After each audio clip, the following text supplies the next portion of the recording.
Let's get ready, say go. Let's go.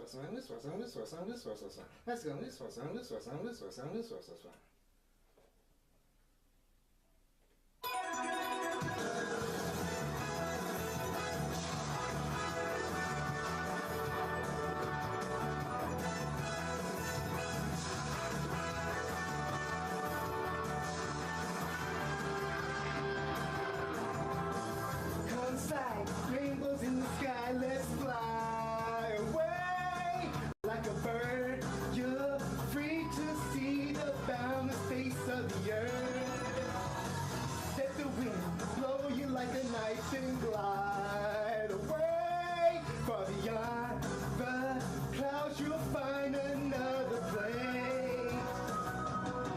If the road ahead seems so cold and gray, when night never turns to day, don't you be afraid.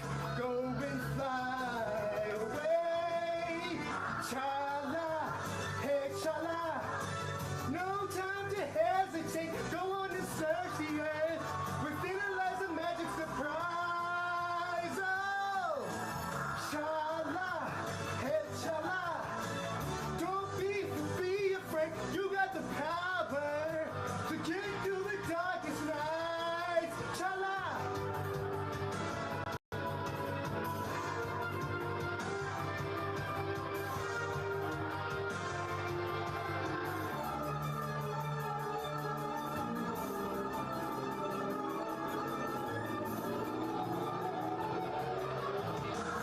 Zooming round and round in the sky like a coaster.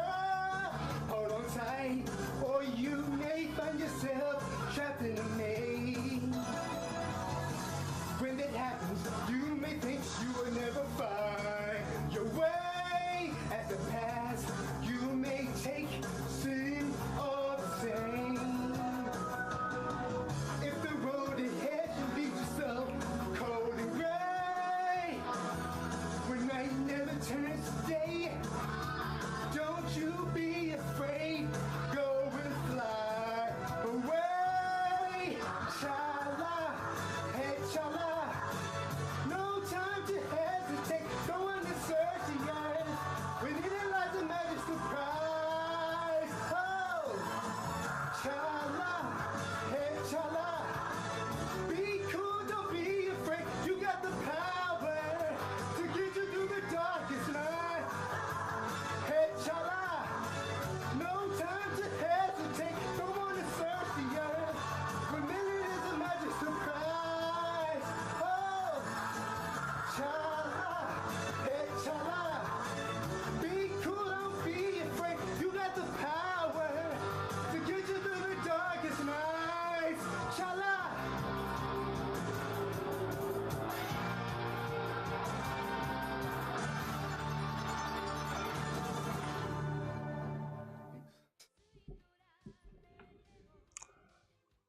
ELW proudly presents Monday Night KliqBait Wrestling.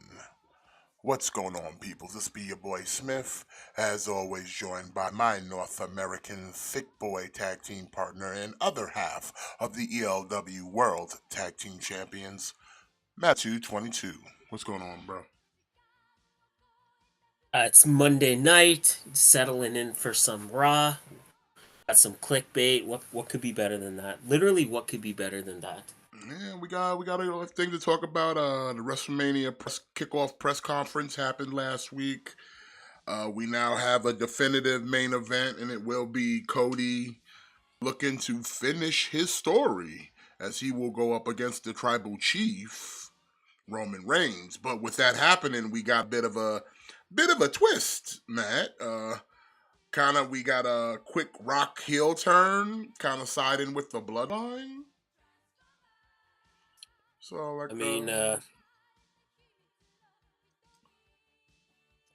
think it's the better option, to be honest, because everybody wants, most fans want Cody to finish the story. So it's like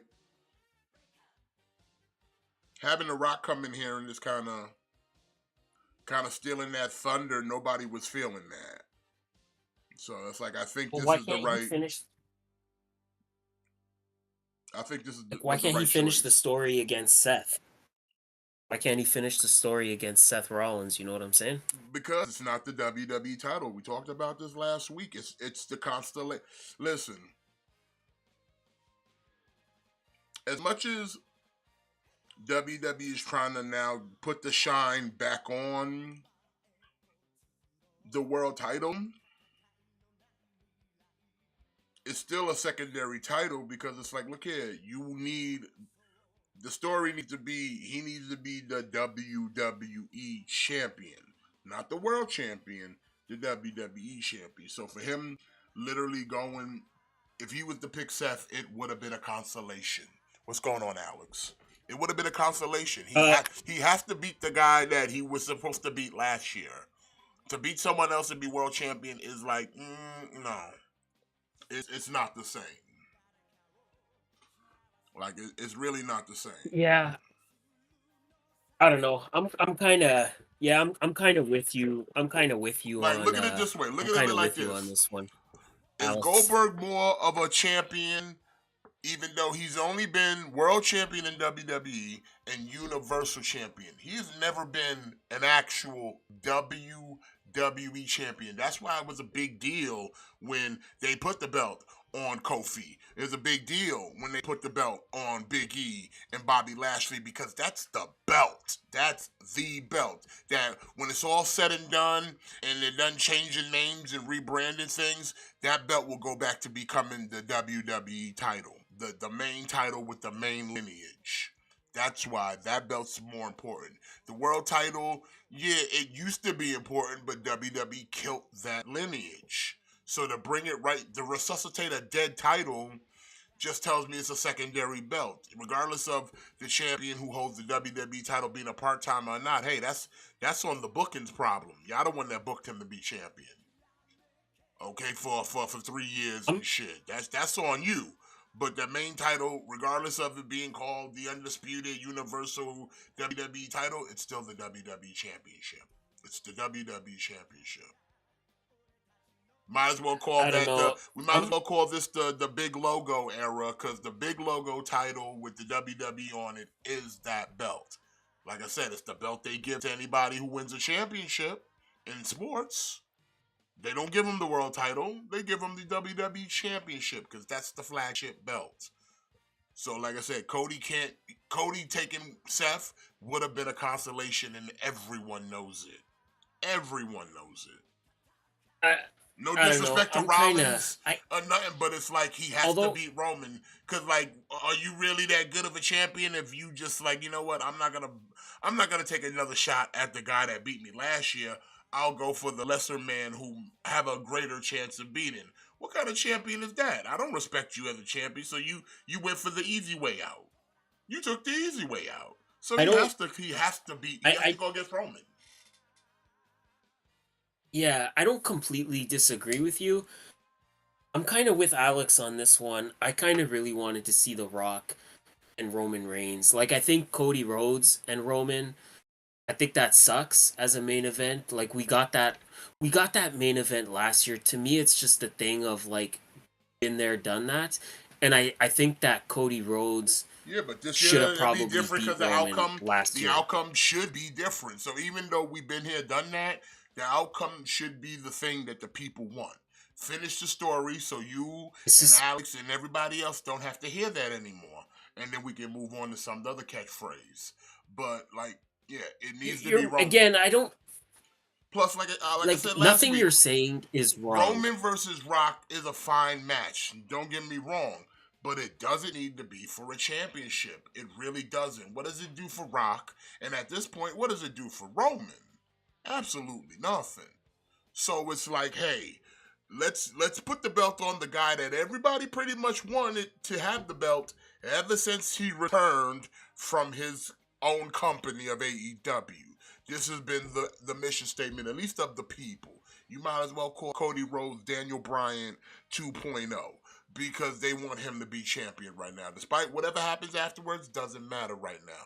The matters is get this boy to Mania, get him the title so he can shed tears and look up at the sky and praise Daddy Dusty so we can finish this fucking story.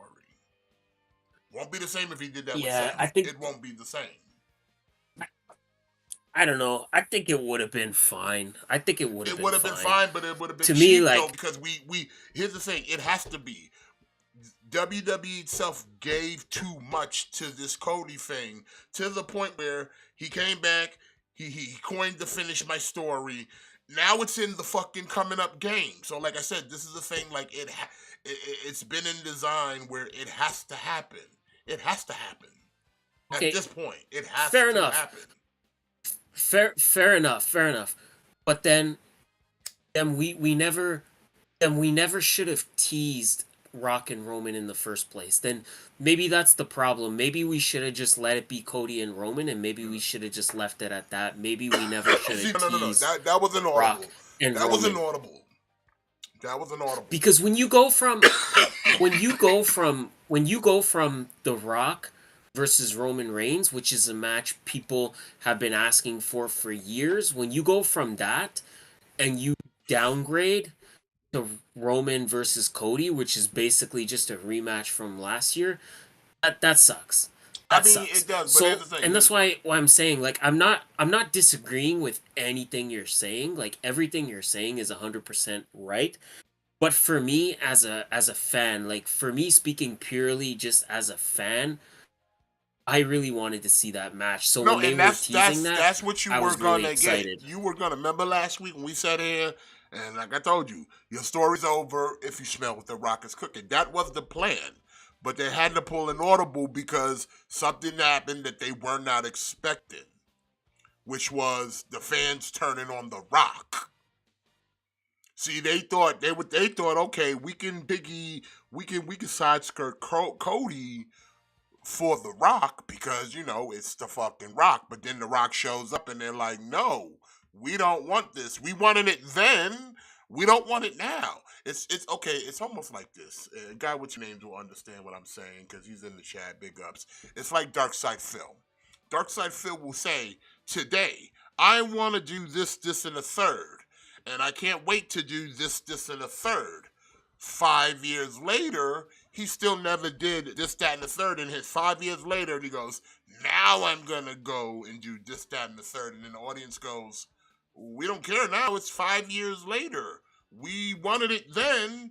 You're trying to give it to us now. And then sit there and go, well, why doesn't nobody like it? Why are you booing this? Because we wanted it back then when there was an opportunity to have Rock versus Roman, but that shit passed when Cody showed up and asked to finish the fucking story. So now it's a thing of, here we go, we can now give you Rock and Roman, and the people like, yeah, we wanted that like 2 years ago. And you didn't give it to us, now we want Cody. So they now had to pull the audible where it's like, okay, we threw Rock in a couple weeks ago. He teases the head of the table. The people kind of cheered, but then Cody won the Rumble, and it's like, no, we forgot to finish the story. And then they reminded them to finish the story. So then it's like, okay, now the Rock comes back, and it's like, oh, Rock and Roman. But people are like, boo, no, we don't care about your family tree, boo, no. And it's like, pull the audible, get Cody out here, and quickly now Rock is heel because he's bloodline, because he's acknowledged Roman, and he's now all like, hey, you talking about my family and my blood.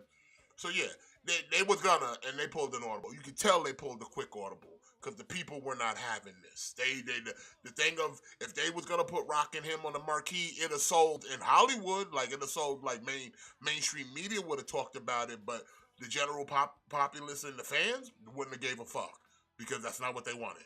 They want to finish the story. I mean, I agree. Like, listen, the Cody Crybabies got the W on this one. I mean, it's Cody not Crybabies not even a Cody Crybaby thing. I think it's just a thing. Yes, of, it is. Is it though? Because here's the thing: you can say Yeah. it's a Cody Crybaby, but it's a thing of like, it's not even really Cody's fault. It's how WWE marketed his return. And from day one, the mission statement was what? Finish the story, right? Like, We literally, like, and when I've talked about this before, when WWE wants you to care about something, they will do everything, and they did everything from day one. When Cody came back here and gave you that whole "Hey, what do you want to talk about" spiel, and then what's the first thing they do? Throw Dusty right up on this Titantron, so that way you remember. Hey, if you was that dumb and you forgot that Dusty Rhodes is Cody's father, well, here's a little quick reminder, and then here's a little history lesson about, hey, my daddy worked here too, but my daddy was never champion. He once held the belt, but he wasn't champion. And then right there, off to the races. It's like right there, you can't go back now, because now you've hit something that's gonna touch a nerve with that common mark, and it's gonna, like, you have to just go with it. So, like, everybody's all aboard, like, yeah, he had the matches, he won the Rumble, he did the thing. And again, let's not forget, it's not like he lost to Roman square, and not like he lost clean. We had the whole situation with the bloodline thing. So even there with the loss, it's still tainted because he never really got a fair shake. He got screwed out like everyone else who's come across Roman. So that way, the fire still burns. Fire still burns, and the fire still burns all the way to winning another Rumble, which again created a history of, only a few men have ever done back to back. So now we got another gimmick to cook you in, to dig it right in deeper, to keep you locked in. That's why, like I said, I don't know a lot of things, but I know wrestling, and they do this shit all the time, and they've been doing this from day one. The moment Cody returned, this was in the play. The seed was planted, and it's only got to end one way.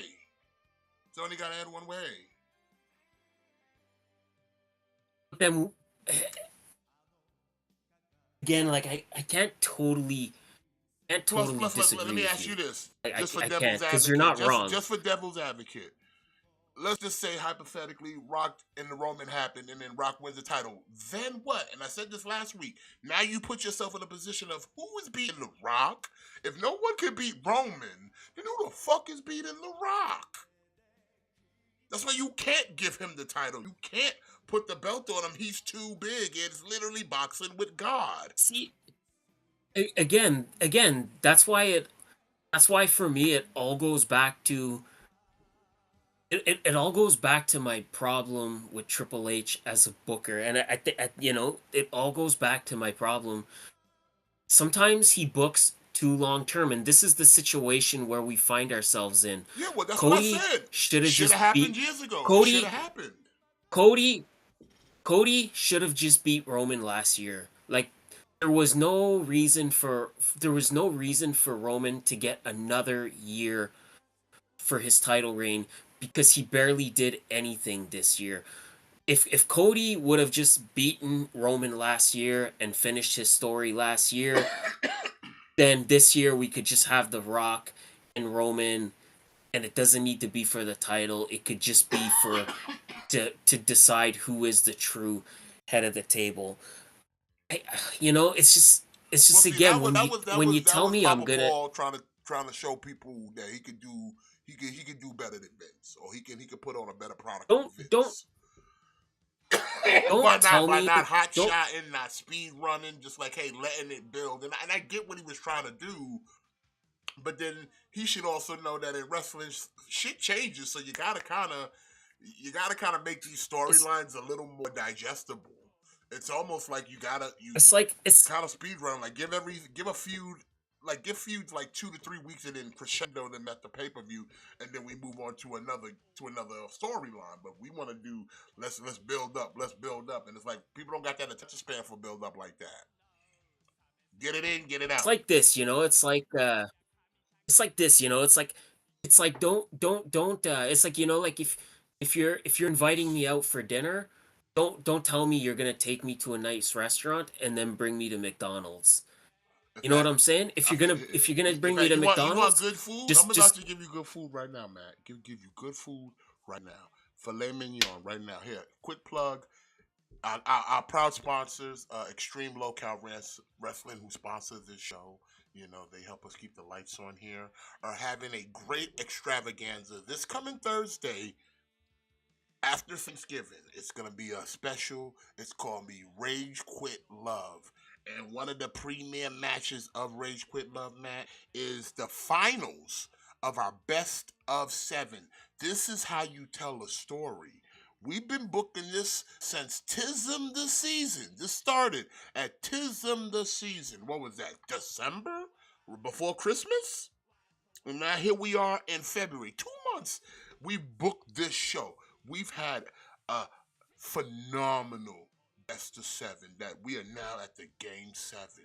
And it's gonna be an action man in the bank match. It's gonna be beautiful. We even had a tag team match yesterday to determine who was gonna pick the stipulations for this best of seven. We told this story in 2 months, baby. 2 months, and we brought in other people in play. This is how you book wrestling, WWE. You don't gotta be doing this for 6 months. We gave this storyline literally 2 months. Tism the season was the first match, and then after that was the rest of the best of seven. Every week. Every week on Rage Quit, we had that best of seven. Except for last week, because like I said, we chill it. It's for Rage Quit Love. So, guy with two names, you better get ready. Thursday night, you and Roderick battle for the custody of Action Man and that Action Man in the bank match. So you better get ready. And then whatever happens after that, I don't know. I still got to talk to the rest of the booking committee. But you don't got to be here for 6 months to tell a story. You don't have to be here for 6 months. 2 months. I gave them 2 months. And every day, every week, they wrestled. Every week, back and forth, best of seven. It's classic, like Benoit and Booker T. It's just classic. It's gonna go down in Waffle I'm House not paying Arena attention. history. I'm not paying attention that much. What happened to New Day? Why are they gone? I don't know, but we got New Day and Jay Uso taking on Imperium, and now Jay Uso's kind of on its own. I don't know. They're trying to do the whole Jay Uso versus, I guess, Gunter now. But like I said, Yeah, I don't know. Just to New finish. Day's been an afterthought for a very long time. Yeah, yeah. Just to sort of round out the whole finish the story thing. It's like it's again like I'm not mad at it. It's just maybe we should have never teased The Rock and Roman then. Like maybe we should have just left it at Roman and Cody, because now it's kind of like, now that I know that that match was a possibility and now it's not going to happen, like it stings more, because I wanted to see that match, and I don't think Rock and Roman being in a tag team match, I don't want to see The Rock in a tag team match. You know what I'm saying? I Because feel you. we don't get to see The Rock that often. Like, we don't get to see The Rock have matches that often. I don't want to be watching WrestleMania. I don't want to watch The Rock standing on the ring apron. You know what I'm saying? Yeah, I feel you on that. Hey, look here. I don't think he was ever gonna be like ringside type situation, but I don't know. Like I just said, I don't need him to be fighting for the WWE Championship, especially since I know for a fact, like, dude, you barely work here, man. You barely work here.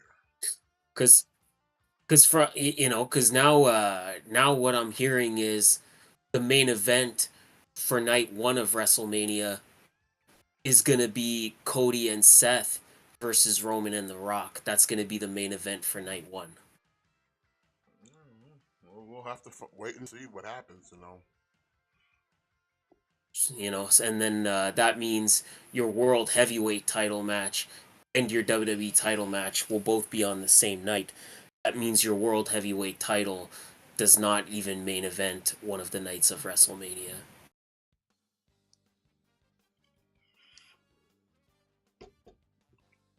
Yeah, what happened to the New Day? So I again, really wasn't paying attention to this you match. What don't. happened to the New Day? Yeah, they were. It looks like they're back now, but they were gone for like a long minute. They was over there just sleeping. Yeah, I don't know. Like, I think the thing is with New Day, I think it's just a thing of like, well, what else do you do with them at this point? Like they've won the tag team titles so many times. What else do you kind of do with them? Well, I really feel it's disrespectful that. So we make Kofi Kingston a WWE champion, which kind of subsequently makes him a main event guy, right? At that point, right? Because you're Yeah, wearing the main event title. yeah. We lose the title, and then we never get another fucking sniff at the belts. We don't even sit here and Hmm. act like we're even in the conversation for a title match of any sort. Like, he don't even sit here and be like, yo, I'm Yeah. a former champ. Why am I not fighting Seth Rollins? Why am I not fighting, Roman Reigns? You know what I mean? Like, he just like, hey, man, I'm content with going back to the mid card of the tag team. I'm not even over here He trying to lost the compete. title to I'm not even trying to compete for singles gold. The last singles title he had was one we did with Gunther recently. But I'm like, other than that, he ain't he doing nothing. Like, he ain't even. he They don't lost the even look at him title. like a main event guy. Like, he doesn't even. They don't even look at Kofi like a main event dude. He lost the title to an unknown opponent, You mean Brock mystery Lesnar? opponent. Oh, we can't talk about that. I can talk about whoever I want. he's being erased. We can't talk about him anymore. I didn't erase nothing. Just like that. Just like that one Royal Rumble that doesn't exist anymore. Whatever. Oh, I know. But okay, I'm just being a smart ass. in the New Day pick up a win. But yeah, I never really appreciated that. It's like, seriously, you win the WWE Championship and they don't even try to put Kofi in like a main event. See, like, he should be in the situation where it's like, oh, he should be in there fighting to fight Roman or fight Seth. But instead, like, we literally went right back to the mid card tag team scene. And I'm like, that's a It's little like it's like Bobby Lashley. Bobby Lashley is a former WWE champion and well, former 2-time. I don't see him piddling. Like, I mean, he's kind of piddling in the mid card, but like, they still treat Bobby like a more main eventer than they do Kofi Kingston. You know what I'm saying? when Like, you look at is Bobby Lashley not yeah. competing in the Elimination Chamber to go to Mania? Where's Kofi? Where's Kofi? Yeah. You mean to tell me Bronson Reed's a better fit than the former WWE champion? A man who hasn't even held the title in the main roster yet. But he gets an opportunity to at least compete in the Elimination Chamber? Like, that's how it's just disrespectful. that's how far Cody's fallen off. But it's Again, not even I'm that not he disagreeing fell with off. you, It's but just how they book him. They never really, like, yeah, it was almost a that's thing how of they like, book just him. give him the belt just to get it out there. And then, like, once he had a little 6 months, it's like, all right, give it to Brock, and then you go back to doing this, where it's like, bro, come on now. Like, how you expect, like, say, you want people to be stars? Treat them like stars. It's because I think Kofi winning the belt was never supposed to happen. Like, that only happened because there was such a positive fan response. So I think they gave him the belt, and then they had no real plans. And then once we're kind of getting close to WrestleMania season, it's like, well, we can't have the title on Kofi. We need to put the title on, quote unquote, a real star. What they were oblivious to is that Kofi's been a star the whole time. So then it's just quickly take the title on him and just forget it. Just pretend like his reign never happened. Now we're just getting highlights from the thing we just recently just talked about, which is the press conference.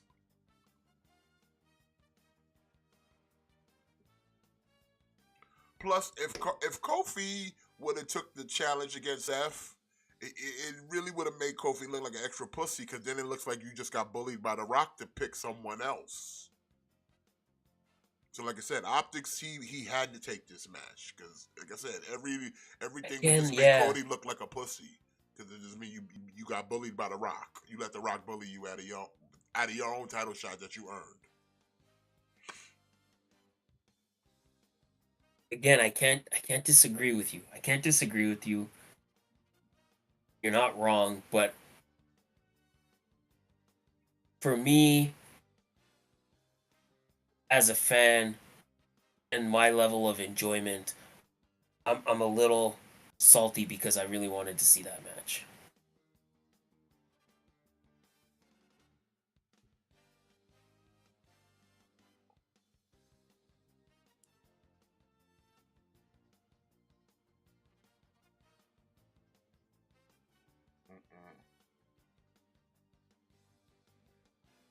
And like I said, the only reason it's getting this much press is because it's The Rock. The Rock is an established mainstream Hollywood star. Mm-hmm. And speaking of Bobby Lashley, here come Bobby Lashley with his new formation. We got B-Fab. She found a way to stay employed. Okay, can I say something real quick? What that? Ashanti the Adonis and Cedric Alexander gonna be a tag team now? Yo, bro, I was just about to bring that up, son. You get out of my head. I was just about to bring that shit up. It's like, son. damn, man. Why are they not in this formation? They're not Damn, good enough, man. though. They're too little. When your female valet is taller than two of your other competitors, it's not a good look. Street Profits, though, they taller, so they can measure up. Said in Adonis, they little men's. Little men's who gonna be a little tag team to get eaten by other people. But I'm happy they at least trying to do something, though. God, because I was about to ask, what happened? Where did the Adonis go? Where is Cedric? I really want to believe that this is not some kind of like racist thing. I really want to believe that it's not that, and that it's just like, okay, well, we're just putting these two guys together because it's two guys that we really have nothing for. I really want to believe it's not that, and it's not just WWE doing its thing where it's like, oh, two guys with the same complexion that look very similar, let's just make them a tag team. I mean, that's probably what it is. Because I mean, like, what else would they do? But here's the thing: what else were they doing?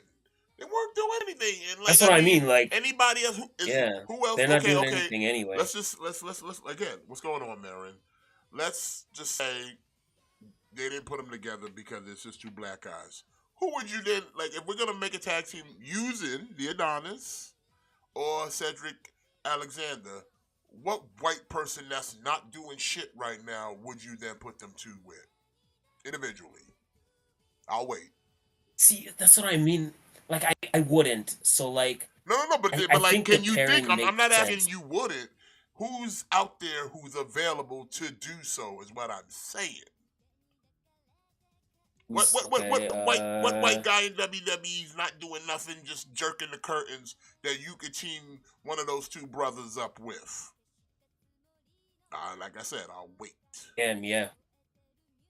So I don't think it's racism. It's just there's not really else anybody out there. Plus, let's be real. If you really kind of look at it, and but don't look at it.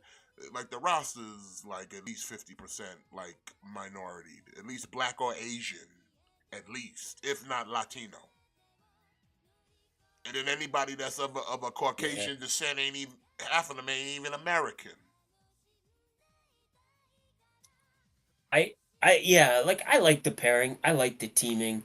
I just because it's WWE and really because they have a history. Like, look at the roster in a whole. Like how many actually like white, like Caucasian, Northern American people that they have that ain't from Canada? Yeah, and the rest are all from like Europe. Yeah. Or south of the border. So that's what I said. As long as it's, I don't think it's racism. It's just the thing of they don't have anybody else to put them with. Because, like I said, everybody is at this point right now. The roster, everyone's paired up with someone to a degree. Even Tozawa's got peoples. You know what I'm saying? He ain't rolling solo. He with the Alpha Academy. Truth rolling solo? You can say he's rolling solo, but right now he's doing the thing with the Judgment Day. So he's not alone. And then you could kind of throw him together with The Miz, and again, he's not alone. So, like I said, everyone's kind of at this point. If you really look at the roster, there's not too many dudes outside of the main event guys that's not paired up with someone. They're not alone. There's not too many like just single dudes running around at this point in time. Everybody's hooked up with somebody. Somebody's faction with someone. Someone's tagged with someone. No one's out here walking alone. Like really, think about it. Outside of them like main event guys, who's out here really walking alone? Hmm? I'm waiting. Who's out here walking alone? The Creed brothers? They ain't even walking alone. They got Ivy. And then they're a tag team. The Judgment Day, like I said, already spoke for that. Damage Control. Hell, when Bailey even thought she was alone, she's not alone because she got Dakota. So it's like, who's walking alone? Who's really walking alone out here? Like I said, outside of like Yeah, main event guys. It's kind of like gang warfare right now. It's a little bit like gang warfare, but it's not like it's not given a name. Well, Andrade just got there. Give him time. But like I said, there's not too many people out here really walking alone where it's like, I'm on my own, I'm doing my thing. Like I said, and I'm not counting like the main event dudes because those are the main event dudes. And even those main event dudes ain't that many of them like, walking alone. I'm not mad at it, but I can't help but be, I'm still scarred from Akira Tozawa being a ninja, you know? Well, like I said, I just hope they do something with. I like the pairing. Cedric. Like, It's don't get a it nice twisted. pairing if they give him a good gimmick or something, and like I said, and actually take him seriously with the rest of the tag division. It'll be a nice addition, especially when you got guys like Garza and Humberto and all them other people. It's like, bro, you got a solid tag division. It's just time to now fucking make this shit matter. Yeah. They need to split up those tag team titles is what they really need to do. Like Raw and SmackDown need to have their own tag team titles because now they actually now have enough tag teams for both shows.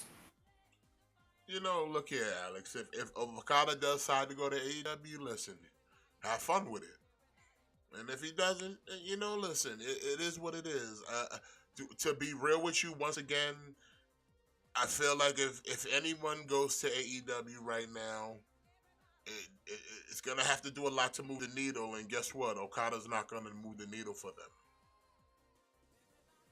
And that's just the truth. Because, again, no one in really North America of just an average viewer is going to know who Okada is. Like I said, they keep marketing that shit to the small majority of smart marks, those who came up on the indie shit and the New Japan stuff that'll love all that Okada shit. But the general population is like, who is he? So, like I said, have fun with it. I don't think it's gonna push the needle. They'll get good matches out of them and everything, but I don't think it's gonna like I said, it's not gonna do what most AEW fans thinks it's gonna do. Because like AEW, they don't know how to advertise and they don't know how to market their guys. They don't.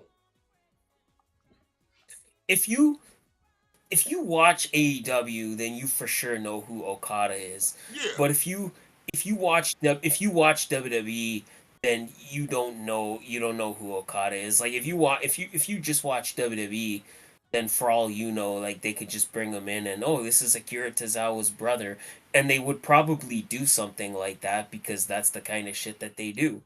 Nah, I don't know. Okada's got that kind of stroke that he's coming. They rolling the red carpet out for that dude. They're not going. They're not going. It's sort of.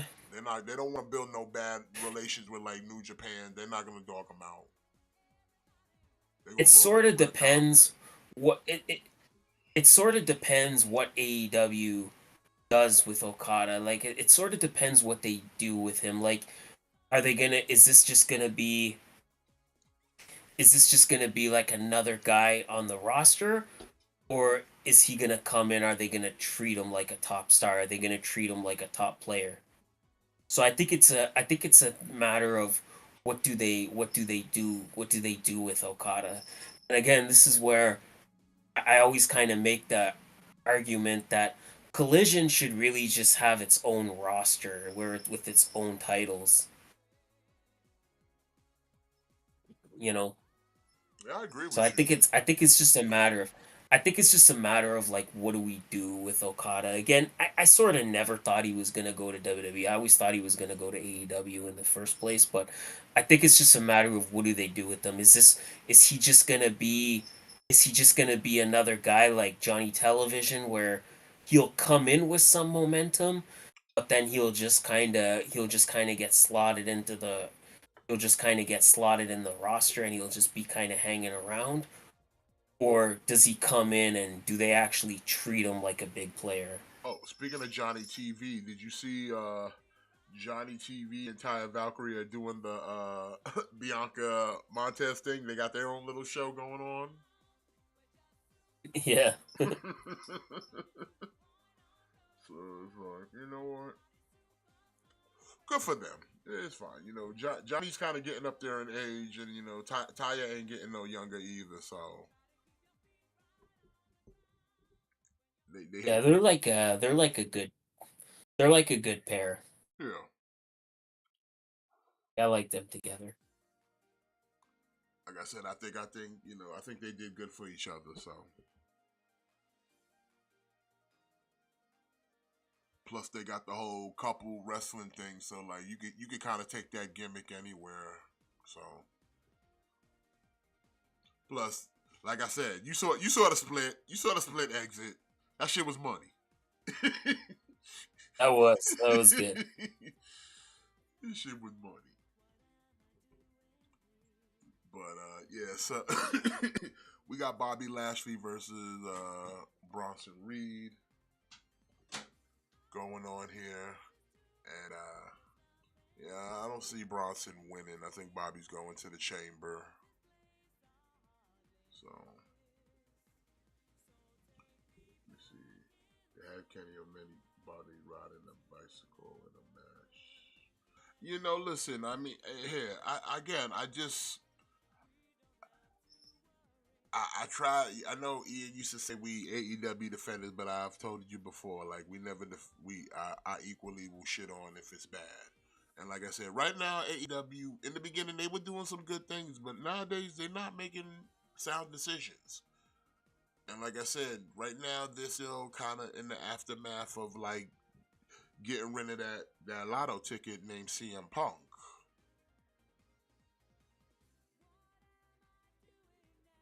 They got nothing really else going for them, so it's like, yeah, let's do this. Oh, we signed Osprey. Okay, cool. But again, no one really knows who Osprey is. Oh, we got this. Okay, nobody knows who that person is. And like I said, an AEW, like Matt said, Uh an AEW audience will know. But I'm saying a general viewing audience who are not wrestling fans, people who just watch TBS for The Big Bang Theory, people who just watch TNT for fucking whatever, and then happen to come across AEW, and they might see a WWE guy they recognize and go, "Oh yeah, this is Chris Jericho," or "Oh, I know Sting," or something like that, or it's a badass Billy Gunn. But like I said, Okada, who's Okada? Who's Will Ospreay? Who's this English guy that keeps calling me bruv? this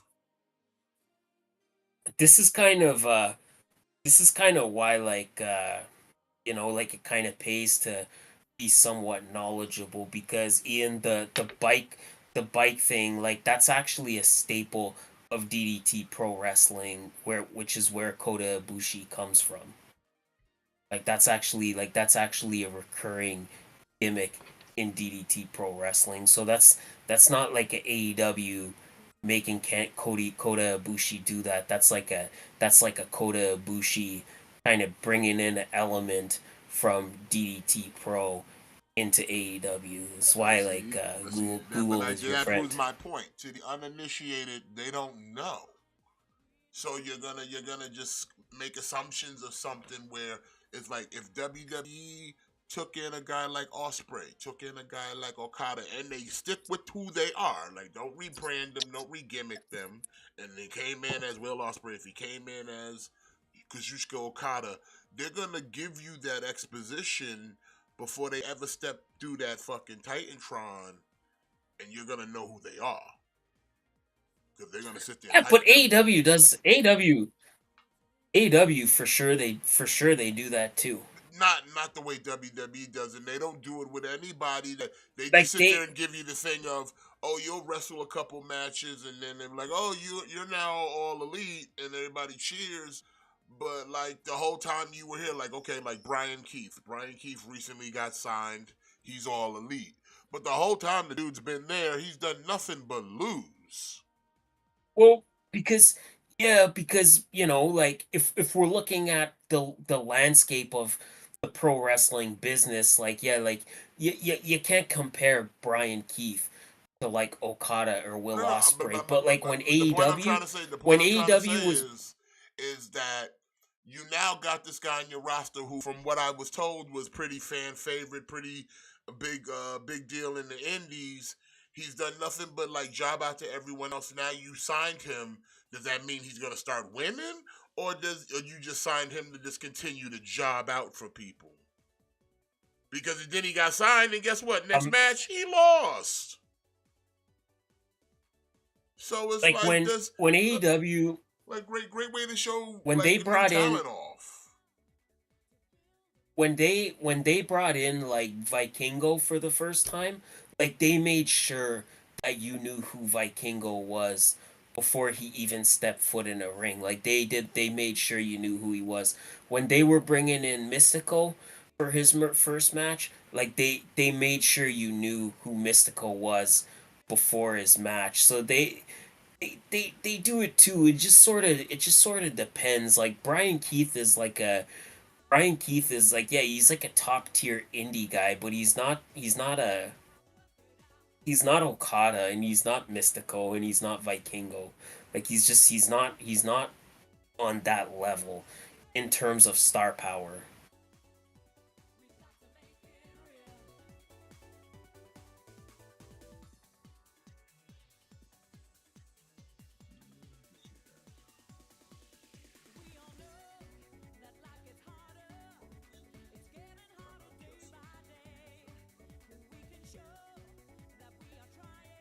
But again, like the thing with Okada, it's just to me, it's a matter of like, what do they do with him? Like, how are they gonna treat him? Like, is he gonna come in and instantly be regarded as a top guy? Is he gonna be treated like a top star? Is he gonna be okay? Like this guy's a big deal, or is he just gonna be like another guy on the roster? Or is it gonna be like a Shinsuke thing where like they brought Shinsuke in and they made you think he's a big deal, but now all he does is lose every match.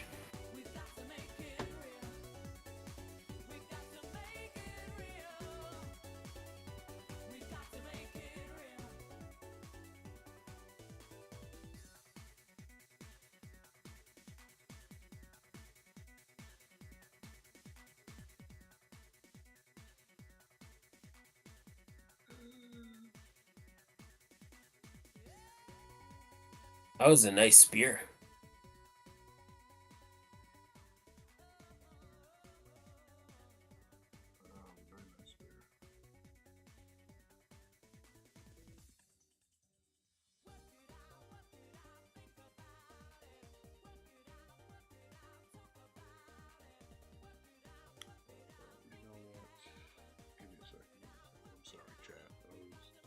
Doing some behind the scenes stuff, trying to make sure the wheel keeps spinning here. Alright, so Lashley going to the chamber. Well, I mean, was there any doubt that he was going to the chamber? No. Like a lot of these qualifying matches you look at, you can already tell who's gonna win. See, like I said, even though Bobby Lashley, like he hasn't been like vying for no major title, he's always in the picture as a main eventer. Like I said, out of these 6 men, why is Kofi not in this picture? Yep. Like, cause almost good and goddamn well, if Big E wasn't hurt, he'd be in the picture. And it's weird that like you have Ivar in an elimination chamber qualifying match, and not Kofi, but not Kofi, who's a former not Kofi, who Kofi is a former WWE champion. Yeah, how's that even a thing? Like, why is that even a thing? Nothing against Ivar, but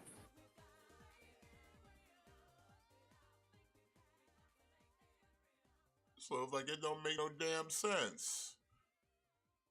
So you mean to tell me Sami Zayn can get a qualifier in the match, but Kofi Kingston can't?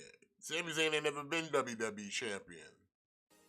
Hell, he ain't even had as many titles as Kofi had, and you mean to tell me he not good enough? yeah. Like make that shit make sense. Like how Sami Zayn get to sit down. Like I said, like this, I just feel like Kofi just be out here getting disrespected.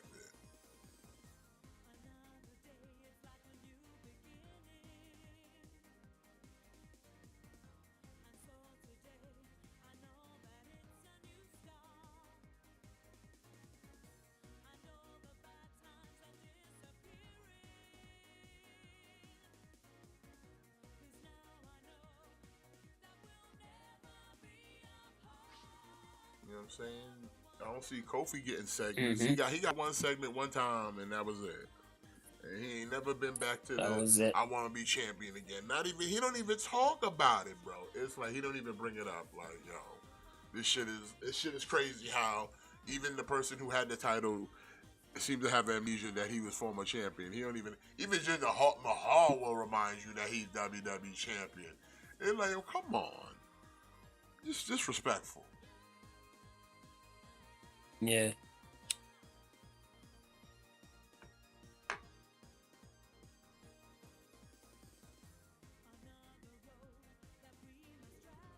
Can that belief carry Sami Zayn to the gym? Can Shinsuke learn English? I mean, he could.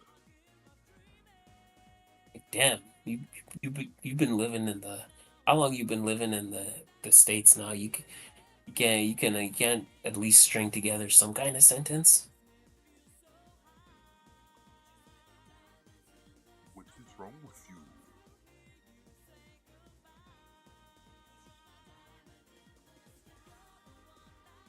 I like Shinsuke. He should be champion. Again, I wish they did a little more with him, you know? Like, okay, like he's at least he's on TV. I'll at least say that. Like at least he's frequently on TV, but nice to see him like win once in a while. I would just like from the at least get at least a major title run. Like get one run. Yeah. Like this dude is literally one belt off from a fucking Grand Slam. Yeah. Yeah, it's kind of crazy to me. It's kind of crazy to me that On top of that, like he hasn't. two accolades he hasn't held in WWE as of right now: Money in the Bank and the World Title.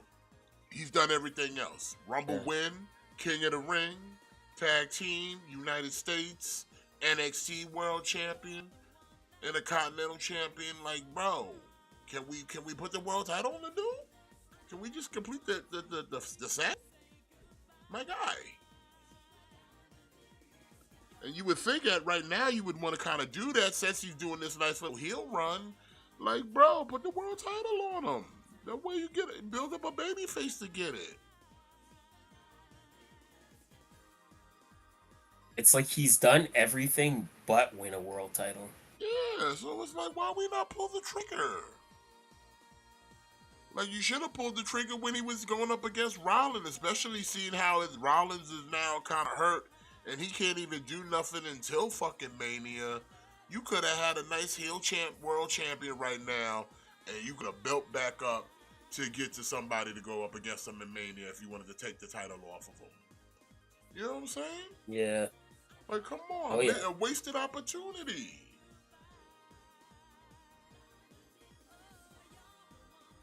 And especially if the dude had at the time legit back, he could have like, hey, let me take some time off to heal up a little bit, go off TV.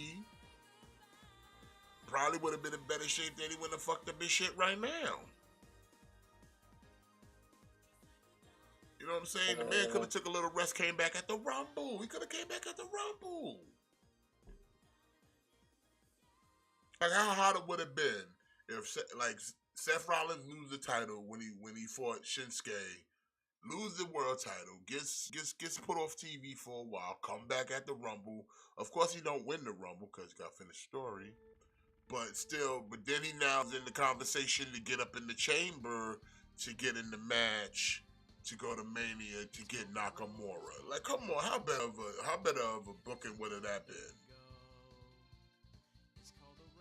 Anybody, All right, real tell me quick. I'm wrong. That shit don't sound a hell of a lot better right now. If that was no pun intended, the story was right now. It does. You're A hell of a right. lot better, don't it? Real quick, Ian says there isn't any fanfare for these new signees. WWE will do vignettes and give fanfare. What do you define as like fanfare? Like vignettes? Because again, like they did give vignettes for like Vikingo and like Mystico got vignettes. So a lot of these guys do get vignettes. It just depends like who you are. Like it just No, depends but like here's the how difference. high No, on the they level give you are. vignettes, man, but they speed through them. Like they really don't like give it an actual thing where it's like WWE make a specific like segment of the show to be like, let me introduce you to this person. Same way they did for Lexis King and shit like that. Well, AEW is just like, okay, here's some clips, boom, boom, boom, boom, boom, and then we bust up into the next thing. Because we got to remind you that tickets are still on sale for All in Wembley again. And we got to remind you about Rampage coming up. And we got to remind you about Collision. But we won't talk about Ring of Honor because, fuck them. But we're going to tell you about all this other stuff. And don't forget, later in the night, Chris Jericho's coming out to say something. And they speed run it all. Sometimes fucking you can see, you can hear Excalibur just like going. So it's like they do that with the introduction of wrestlers too. Like they'll give little vignettes and packages for people from time to time. I'm not saying they don't, but the quality and the way they go about it is pales in comparison to the way WWE does it. Like I said, they speed run that shit. Yeah, they'll slow it down for the ones they want to slow down for. But yeah, when they really don't know how to introduce a person. They really don't. Or even Yeah, I don't know. reintroduce. Because like think of it like this. When Sky Blue went Dark Blue, you would think, okay, this should be a good opportunity to like give her a chance to vignette to introduce this new character and the motivation of why she's here. Did you get none of that? No. She just went dark and then she came out and now it's Dark Blue.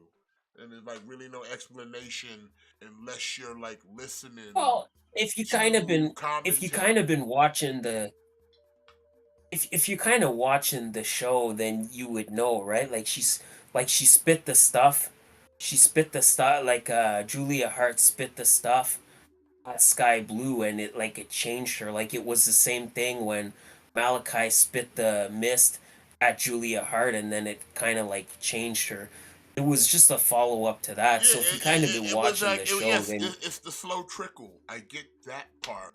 But once the transformation is complete, they should still give an introduction of who she is now. Like, this is a new person. This ain't the same Sky Blue that you were looking at. Like, the transformation is complete. I am new. I am reborn. I am now this. Behold, Galvatron. You didn't just Unicron just didn't remake Megatron and say get out of here and do some shit. Nah, even to nobody. Behold, Galvatron. Let me introduce you. yeah, I don't know. I guess that's just like I don't know. That just is not as much of an issue for me. I don't know. I don't know. It's just a weird thing for me to. It's just a weird thing for me to see people get so get their panties in a bunch about like do y'all not realize that Google exists? Like I don't know. Like when they started introducing these CMLL guys, I didn't know any of these fucking guys except for Mystical. Like I did not know any of Yeah, these but guys. see, But whoa, you whoa, know what whoa, I let me did? stop you, bro. I I Because yeah, took I took I we took five Google, we do minutes. I Google, but the general public will not Google. That's the thing. The general public will not Google. You and I, because we're the smart marks why? here, because we're the fans, like who genuinely like wrestling, we're going to look this up because we're going to want to know. We're going to want to be in the know. And that's why we do what we do here at Monday Night KliqBait Wrestling. But I'm saying for a general population who just goes to buy a ticket and wants to buy merch and wants to be a part of an experience, they're not Googling CMMLO and they're not But see, Googling but AAA. see, They're the not thing is, Googling DDT. if They're not you're Googling Stardom. None of that. but see, that's the thing, right? If you're that much of a casual, then you probably don't care anyway. Yeah, If you're you that don't much care, of a casual, but they're a casual of you WWE probably where don't they're care. conditioned to at least digest wrestling a certain way because the only way has always been nothing but WWE. It's been the main line of any form of wrestling, pro wrestling, sports entertainment, whatever you want to call it. It's been the main line for over 40 plus years now. So when they consume other wrestling like AEW or a TNA, they're gonna first try to identify with it through a WWE type connection. How's it done? How's it look? Is there any wrestlers that I know? And then try to piggyback off of Yeah, that I with don't the know. newer Like products. it's like okay, I mean, think of it like this. AEW did that exact thing. What did they do in the beginning? They had to get someone that you resonated or knew so that you would piggyback off of, like saying, you know what, I'll give them a chance because Chris Jericho's here. I'll give him a chance because I know Pac because he used to be Neville. I'll give him a chance because I know Cody Rhodes because these are names you know. it's again, it's just an issue. It's just a thing of like just people just not being happy no matter what. It's like okay, like they announced on Collision when they announced Brian Danielson versus Hachishiro. They announced that match, and then you see that and you're like, oh, Hachishiro, I don't know who that is. I'm now presented with either two options. I can either just watch the fucking match on Saturday and then they'll fucking tell me who he is, or I can just take 2 minutes and just throw his name into Google and just learn about it that way. It's not a thing, Ian, of fans shouldn't have to Google it. It's a thing of like if you're that impatient and you can't just wait and watch the show and watch the match, it's a thing if you're that impatient and you can't wait, just fucking Google it. Like it's really not hard. Just go on YouTube and just type in Hachishiro and a bunch of matches will come up and you can familiarize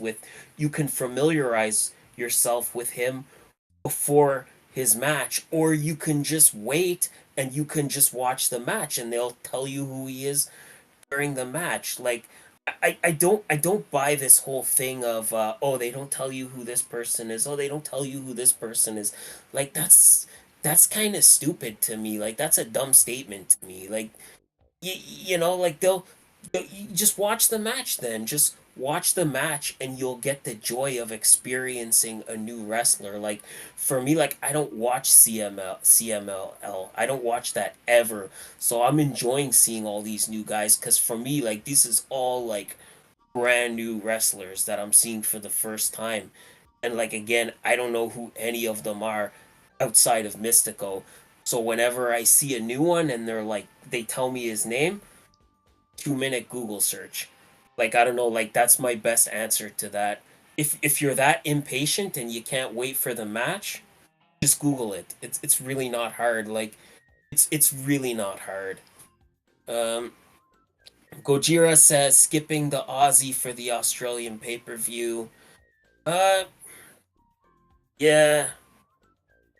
I don't know. I don't know, Gojira. Like maybe they'll do something else with Bronson Reed. Like maybe they'll kind of do something else. Like he should definitely like Bronson Reed and Grayson Waller should definitely have some kind of presence on the pay-per-view.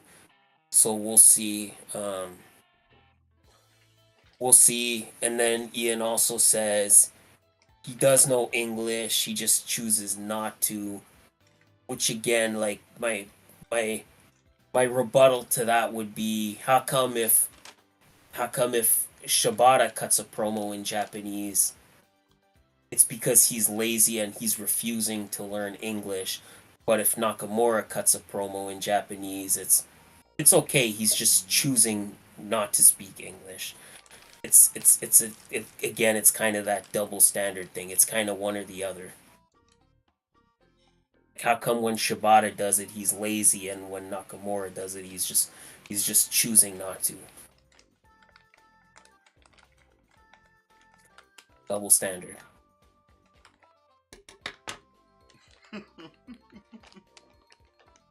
Am I wrong? Nah. Am I wrong?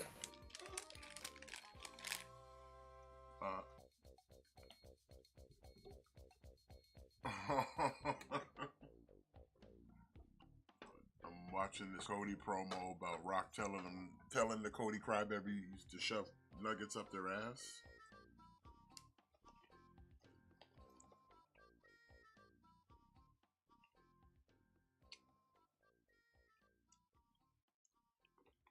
Whether he can or can't speak English is sort of irrelevant. It's sort of not my point. My point is, my point was originally, why doesn't Nakamura cut his promos in English? And your response was he chooses not to. And then my rebuttal was, well, how come when Shibata cuts a promo in Japanese, people call him lazy? But when Nakamura does it, he's just choosing not to. Whether Shibata can or cannot speak English is not my point. Well, see, the thing, I think Nakamura can, but he had that hard. Then why doesn't he? I think it's more the WWE thing, and they feel like it's just more international to let him speak half and half. Because in the beginning, So cause listen, in the beginning, WWE would take Asian superstars either do one or two things: give them a mouthpiece, or if they did speak English, it was just really broken English. But now we're in this stage, especially in the modern era, where it's like we're an international, we're inclusive, so all things are now acceptable. That's why Oscar can sit there and literally run a whole promo in Japanese, and no one bats an eyelid. Where if you'd have done this back in like in the 80s, it'd have been like, I don't know what you just said, and they would have made fun of it. But because we live in a different time now, it's just acceptable. So like a guy like Nakamura, where I've heard him speak English, he can do it. It's just he's got a very thick accent with, So I get WWE just says let's get the latter or the former, whatever. He can do both. So he'll do a little bit of English here and there. He'll do a little Japanese. So like I said, we're tapping still both markets and seeming like more inclusive and not trying to just like, And like I said, it is what it is. That's how they want to operate. I feel like if WWE wanted him to just shoot it all in English, he probably didn't do it in English. And if they said they do half and half, do half and half. It's just again, I'm all anytime I see an example of a double standard, I'm gonna call it out. Like and like you just said, like Oscar doesn't learn English, doesn't speak English. It's fine. It's part of her character. If Shibata doesn't speak English, he's lazy. Double standard. Who said he was lazy? If uh people people were kind of criticizing Shibata because he was cutting his promos in Japanese, and the WWE community was kind of calling him out and being like, oh, like that's kind of stupid, like he's just being lazy, like he's in America, why doesn't he learn English?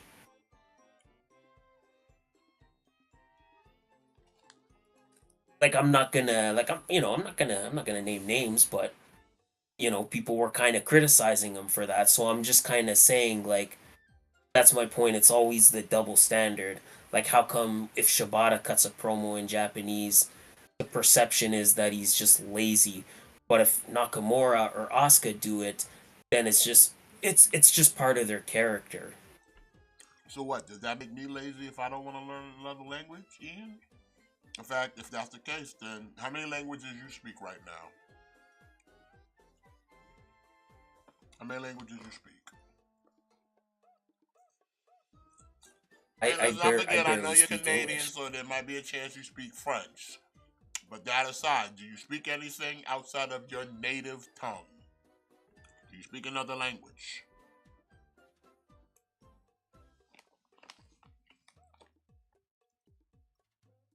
And also outside of whatever you learned in higher education, school. I'm saying, like, do you speak it fluently? Do you go out in the world and speak it on a daily basis? Do you speak another language? Yeah. I don't know. It's just a thing where I'm just kind of like it's just kind of a thing where you No, see it all my the thing is time. you Like can't call it you know, lazy if someone refuses to learn something, especially if they feel like it doesn't apply to them. Like well, that's what I mean. if Like I'm never everybody. leaving my home of origin, the thought of me learning another language would be foreign to me because like I don't really intend on ever going anywhere else, and if I do, you know what, I'll figure it out. Yeah, that's what I mean. It's like people are constantly criticizing Shibata because I think it was because he was using like Google Translate to cut his promos. Like they would hold the microphone and he would put the phone to the microphone and do like the Google Translate, and he was always getting criticisms for being lazy or refusing to learn. But then any time a WWE guy doesn't speak English or doesn't learn English, and I call it out, it's like, oh well, it's just his character, or it's this, or it's that. Well, then stop shitting on Shibata all the time. Don't shit on Shibata. You know, I feel you. don't shit on one guy and then praise on the other for doing the exact same thing, just because one guy is in your preferred company.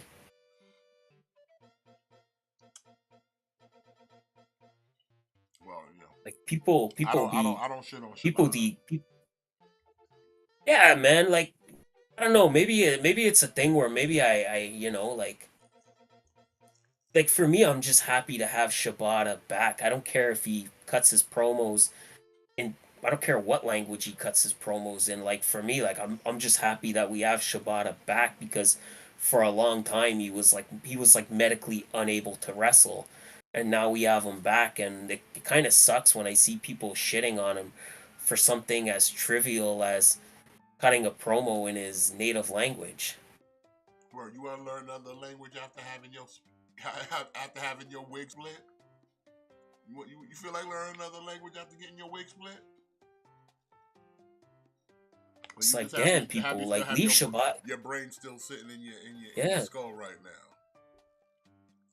yeah, it's like, man, like he almost died. Like he had a fucking subdural hematoma. Like he's lucky to be alive, much less being able to wrestle. Like leave the poor guy alone. Stop shitting on him because he can't speak English. Just leave the guy alone.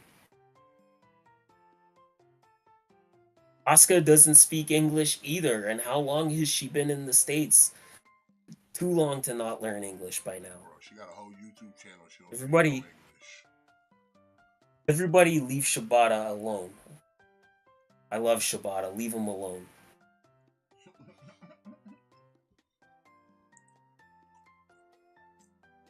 Uh, does bad English count? That's the only language I know, Gojira, is bad English. Listen, all languages count.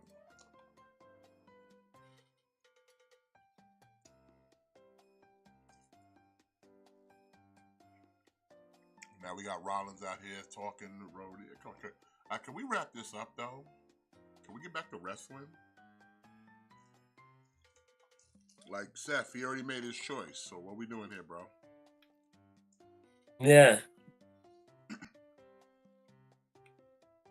Yeah, it's funny. It's like Rollins just can't let it go.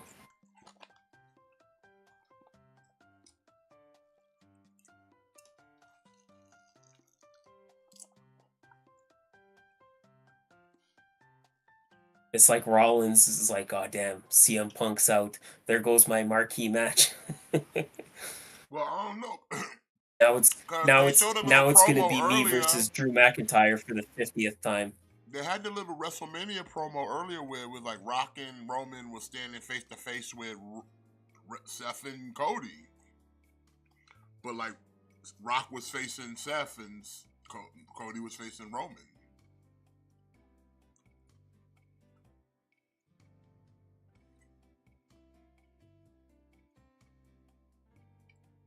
So we might get Rollins versus The Rock, maybe. Well, again, I from what I'm hearing is there's supposed to be a tag team match.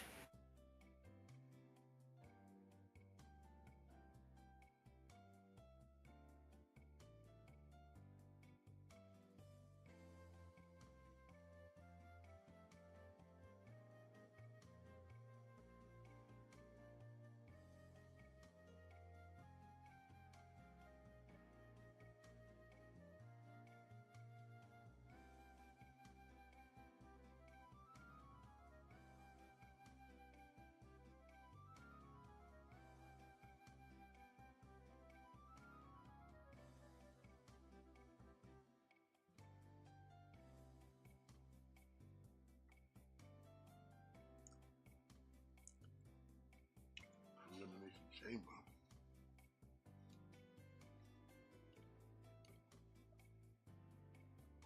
Ah, Gojira, I think that's supposed to main event night one of WrestleMania.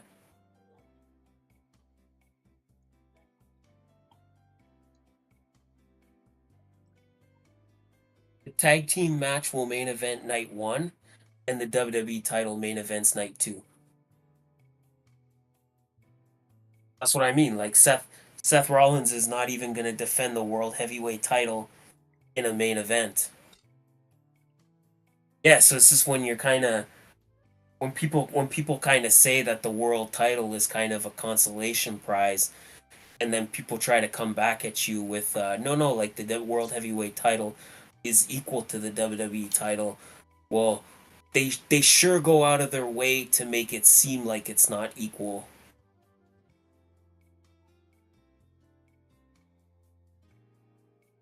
Like they sure go out of their way to make that title feel lesser.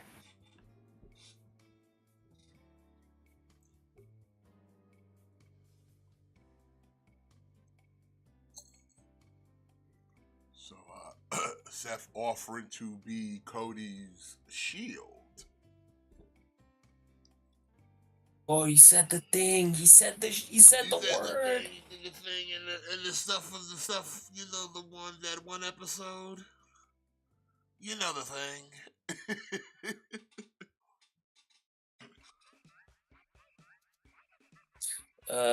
It's the same with Sin Cara when he was asked to learn English in WWE. It's the thing is, Ian, is like I don't even disagree with you about the learning English thing. It's just that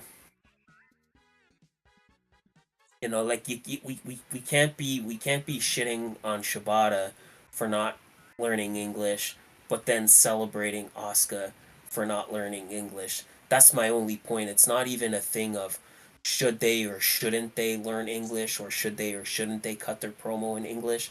It's just it's just a thing of like it's got to be the same for both. Like you can't celebrate Asuka for it and be like, oh, it's great character work, or oh, it's her gimmick, or oh, it's like it's this or it's that by just cutting her promos in Japanese. But then when Shibata does it, it's like, oh well, he's just lazy. He's just refusing to learn. So it's not even a thing of should they or shouldn't they. It's just let's just keep it equal for both. So Jay Uso getting an Intercontinental title shot against Gunter. And You New think Day he just sitting wins? there. I don't. I mean, who knows? But like again, Kofi just I like think he might. just happy to be there. Just ha ha ha blah blah blah. I don't even want to Yeah. talk about I lost to Gunter. I'm not even thinking about championship gold. It's just sad. Really is sad. No, And now he's it's even gonna he's get sadder complacent. because here comes Liv Morgan. And now I'm sad. I am sad now. It's like he's just gone complacent. Like he's not even trying to win. He's not even trying to win titles anymore. Like he doesn't care. He's just like you said. Like he's just kind of like happy to be there. Yeah, man. It's you hate to see it. You He, really do. yeah, he doesn't need to be champion. He's just happy to be there. It's like I'm just part of the furniture. Don't mind me. Mm.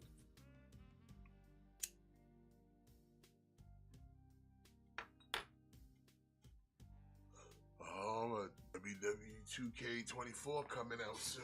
I might have to upgrade for EL. I can't wait for this game to come out so I don't have to see CGI Austin ever again, except in my nightmares.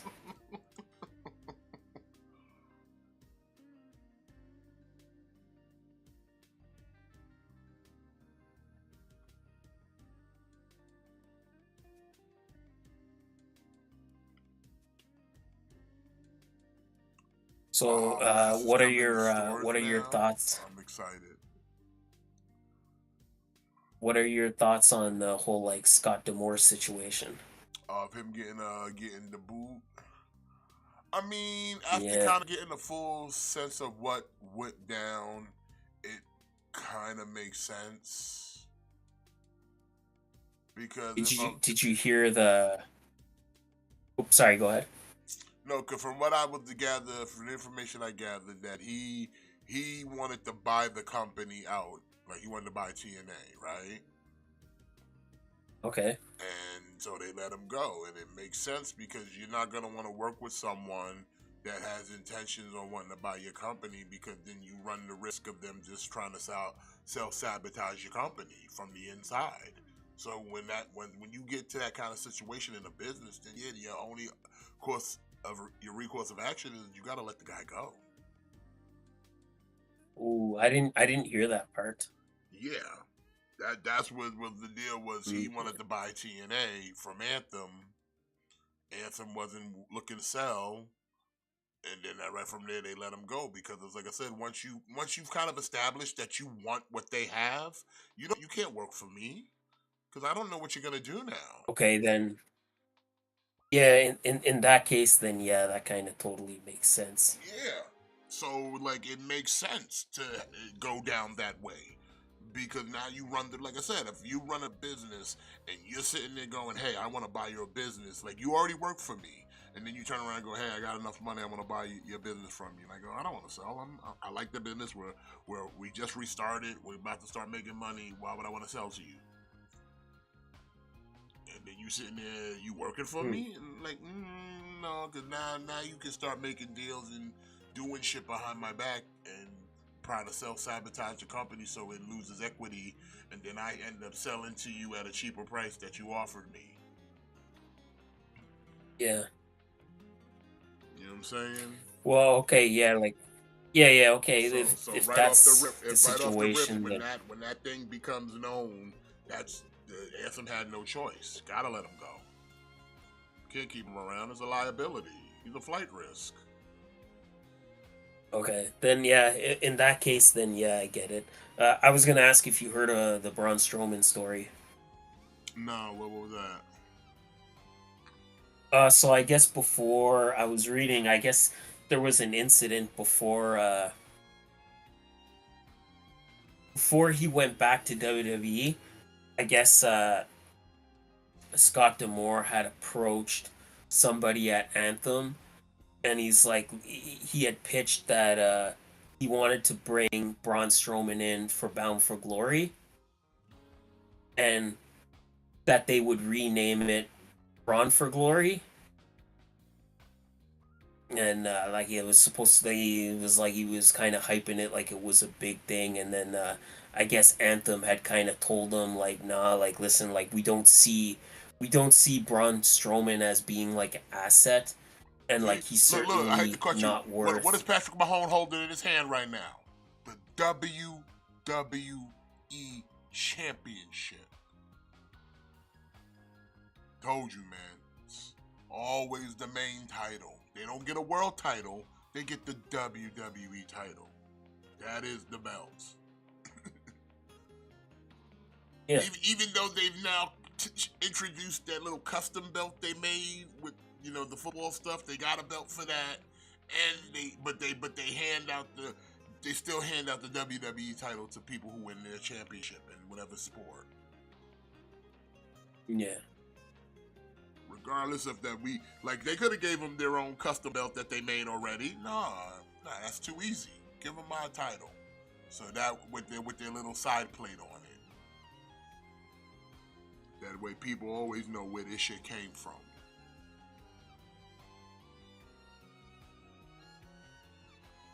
yeah. I feel you. Why does Zoe Stark look like she's lived a rough life already? Yeah, I don't know. It's like She looks like she's lived a rough life already. Like she looks like she's been through some shit already. You know what I'm saying? Like, how old is Zoe Stark? yeah. Like, she can't be that old.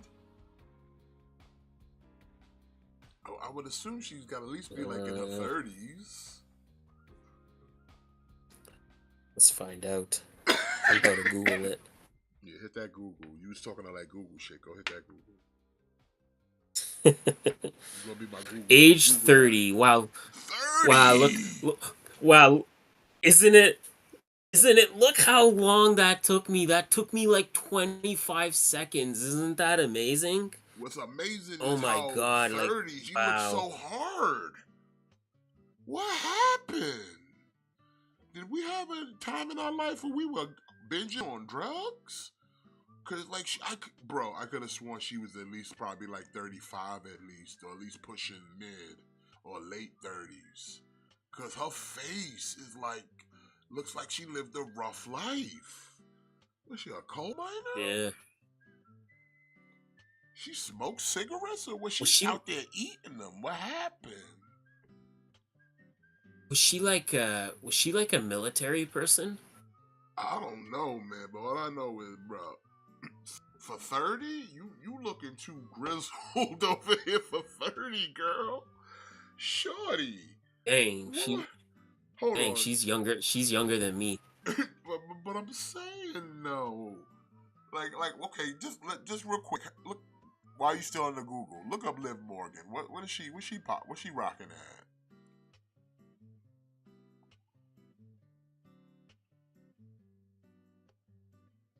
What's the age of Liv Morgan right now? 29. 29. What? Son, it's literally day and night. Saying like, yo, if you said like, yo, this is her older sister, I would think like older by at least 10 more years, bro. Not a year. Like, son, what happened to Tony? Who hurt you, girl? What happened? Why Like, why what did why you all do? What did why you all do? these girls are so much younger than me? Because you're an old man, that's why. Uh, Wait, I want to be like Peter I Pan. I guess don't ever weightlifting want to will do grow up. that to you, Ian. Because, like I said, she living that hard. She Oh living yeah, that's a good point. well, the weight she Yeah, put. the weightlifting. Yeah, the weightlifting thing is a good point. I didn't know she was benching like that. Kid living that hard. She was clanking and banging like that. Got her out here looking bristled, bro. Uh, That's crazy. yeah. Gojira, you heard the same thing I did. It was like a Strowman. It was like a Strowman thing. Like you wanted to bring Strowman in for like a multi-million-dollar deal, and then Anthem basically did not see him being worth that much money, and then apparently there was like a big screaming match, and it led to some severe tension between the two sides.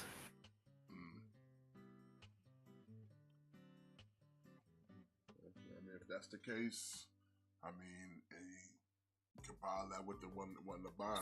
Well, I guess, like I said, you can't keep a person. The moment someone tells you, the moment your yeah. employee tells the owner that, hey, I want to buy this, and the owner says no, can't keep you here.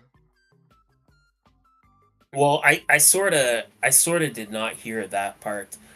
But yeah, like if that's the case, then it absolutely makes sense to me because like you said, that could uh that could lead to some possible like tampering, you know? Yeah, like I said, you could literally sit there just be sabotaging the company from within. Like I said, booking the shows to just be straight hot garbage. You know what I'm saying? Devalue the fucking whole company Hmm. and shit like that. So it's like, yeah, I can't. Like I said, I can't keep you. It's not even a personal thing. It's just kind of a business thing because I would expect if the roles were reversed, you do the same to me. You do the same to me. If I sat here and turned around and said I want to buy your company and I work for you, and you say no, you not selling, the next thing out your mouth is like, yeah, I gotta let you go. Yeah, I can't keep you here. I don't trust you enough. absolutely. I don't trust you enough to do this job in good faith anymore. Yeah, if that's the case, then yeah, like it totally makes sense. Now I gotta make sure you're not out here trying to sabotage my company from within. You already know too much information. You know what I'm saying? You probably have to sign an NDA or something like, oh, you can't take your little severance and you gotta go. So Liv Morgan's winning this match, right? I don't know. Sometimes they be kind of high on Zoe a little bit, but it's hard to tell sometimes, man. It's really hard to tell.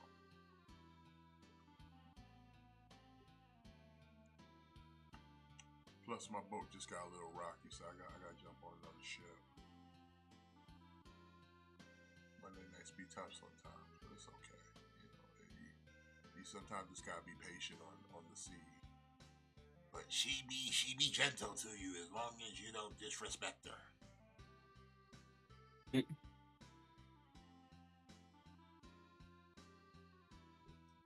You gotta show it tender love and care. Okay, I'm still on commercials, so you might be ahead of me. So, oh no, I'm back to Gotcha, action. I'm back to gotcha. action now.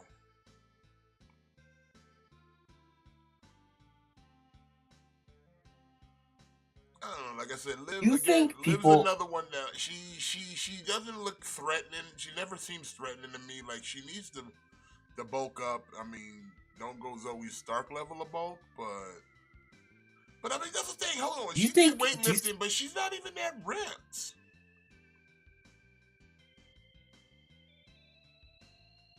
What was she doing squats with her face? I don't know. I'm curious. Maybe she's just maybe she's like a smoker. It happens. Liv Morgan's not good, right? Bro, I've been saying this forever now. I've been saying this Yeah, I forever know, but now. I know, She but moves I in needed slow to hear it again. motion. She moves in slow motion. She is not comfortable with herself in the ring. She's never been good. The whole appeal of Liv Morgan is that she's hot. Like without her I mean, but looks, she's not she even has that nothing. hot though. She's average. That's the thing. Yeah, you're right. It's You're that right. illusion. It's as you would call it obtainable. Like I mean, she was fucking with dudes like Yeah. Enzo. She's not like, come on, get out of Uh, here. People be letting the WWE shine fool you like she's basic. She's a cute girl. Don't get me wrong, but she's obtainable. Spit your game flat, you can get her. yeah, she's definitely obtainable. But I feel like that's all the appeal. That's the appeal of her, Like right? compared It's to like a bit of a her, Sky Blue situation. compared to her, or like Trish Stratus in her prime, not even close. Or Sable in the prime, not even close. Hell, Yeah. I'll even give the fucking killer herself, Sunny, in her prime, not even close. And Sunny was average for her day. And her finish sucks. Yeah, her finish sucks. Her whole moveset sucks. It's so she's so slow. Like, how is this woman a Yeah, former world champion? How did y'all give her money in the bank? Like, it's just a waste. Like, it's another waste. How not only that, but how y'all let this person cash in on Ronda Rousey. That's probably why Ronda Rousey's not here no more. Oh, yo, y'all don't know that Jordan Gray shit was nothing but an audition for her. That's what that was, bro. All that was an audition. She aced that. She aced that. I'm pretty sure. Like, listen, if her contract go up, I don't know when her contract is up, but unless she decides she want to stick around with TNA, I'm pretty sure WWE scoop her up. And the way things, the morale of some of the talent, they a little bit off put with the whole Demore being released. They weren't expecting it. Nobody was. So there's a lot of them, a lot of the boys, girls in the back were taken aback from that. So who knows? Contracts might be coming up. Fucking Damian People Priest. might start asking for releases. You never know. Damian Priest is fucking pissing me off. Why? He's fucking pissing me off. Bro, like, you literally got, like, less than 4 months to cash in. Like, stop worrying about R-Truth. Stop worrying about R-Truth so much. Start thinking about your goddamn briefcase. Like, for real, for real. Stop worrying about R-Truth. Stop worrying about what R-Truth is or is not doing. Like, you got that briefcase to cash in, and right now, like, you're not even in the radar, bro. Like, your time is gonna run out.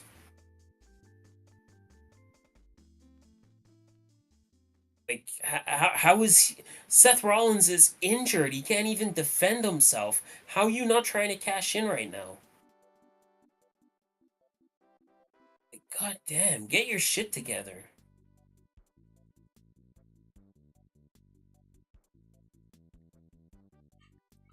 Well, Oh well, my it sounds like god. Priest laid down the law. He's let them know, like, don't come out here with that nonsense. We'll see what happens. Oh my god. JD McDonough is doing the fucking too sweet. Are you stupid? That's not even the right group, you dumb bastard.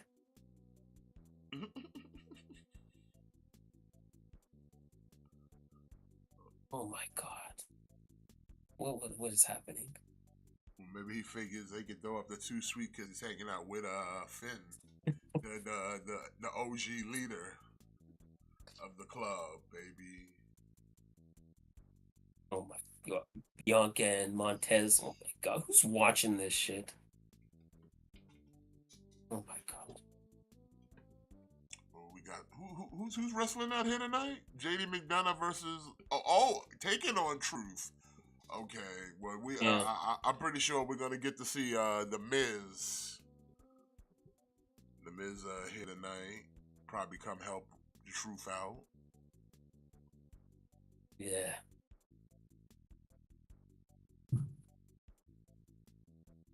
It's gonna be an execution. Bro, but for real, like, you're never gonna have a better time to cash in than right now. Like, Seth is literally injured. Like, he could not defend himself if he wanted to. He's hurt. Like, you literally are never gonna have a better opportunity to cash in than right now. Okay, real quick. I know we were talking earlier about, like, how I was saying WWE does presentation better than AEW. Now I know it's not all them, but it's part them.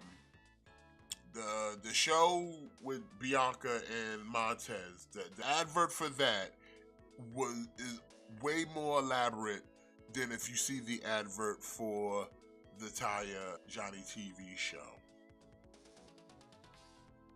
And like AEW, is that even a real show? I mean, I saw it was on their Instagram. They were promoting it. AEW was. I'm like, if it's a real thing, okay, cool. But like again, the level of scope of promotion and how they put it together is like it's not even the same. It's not even the same. In fact, after the show, I'll show it to you, and you can see for yourself. Like, yeah, is this the same? And nah, nah. In fact, hold on. I mean, let me pull it up. I'll send it to you. Because it was on their Instagram. It was on AEW's Instagram.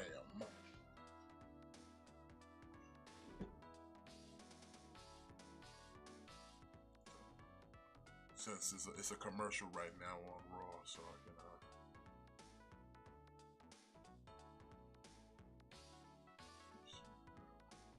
I mean, listen, even if it wasn't a commercial, like, don't worry, it's just JD McDonough versus R-Truth for the 500th time. Like, how many times we've seen this match now? 500-600 times? Hey, 700 times on Raw we've seen this? Where's the lie, right? Mm-hmm. Where is the lie?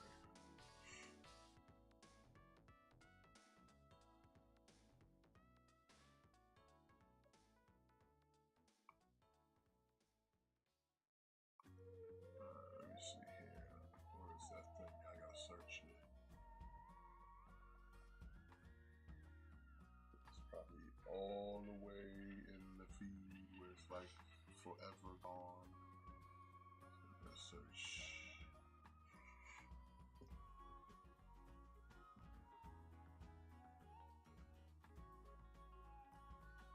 Kentucky. Let me see, where is it?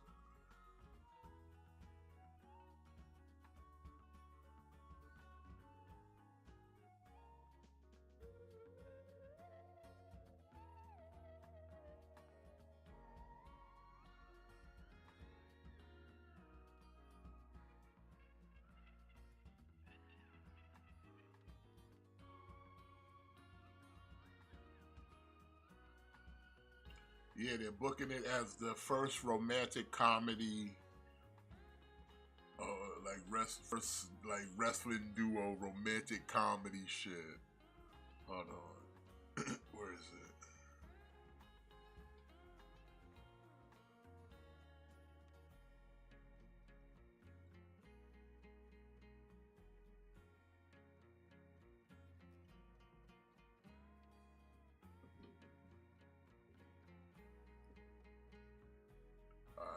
So we got Truth versus who you picking to win this?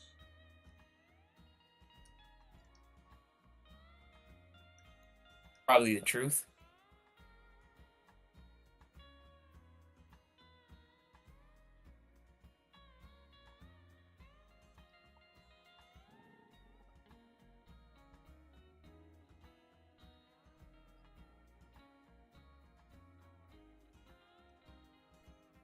Do you think Truth should bring back the 24/7 title, or is it just done? Did it run its course?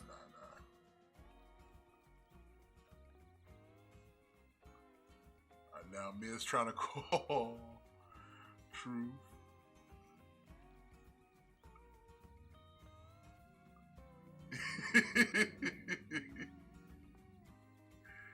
He said, "They're gonna kill me." All right, here I put it. You see it in the Discord, bro? Yep. All right, I'm gonna play it for you.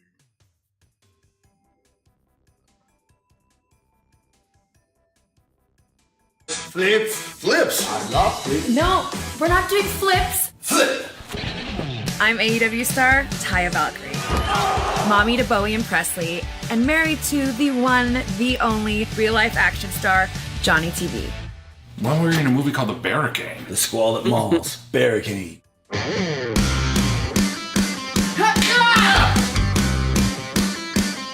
We're just your average pro wrestling, Movie making. LA living, Weapons swinging. dog loving, Parkour doing. dinner hosting, Party crashing. luchadoring couple. Some people think we're a little much, but there's one thing I do know. No, Papa loves Mambo. Christmas loves Mariah, but no. Told you, man. But now you saw what WWE did for the Bianca and Montez. Are they the same? Are they the same? Which I might watch this. I might watch this one. What, Johnny and Tanya? It's because Johnny's so Johnny's like he's like entertaining. Like he's so entertaining. He is very entertaining. But I'm saying, like, the production of, like, trying to advertise it is not the same, like, what you just saw from the shit with Bianca and Montez in their little advert for this show.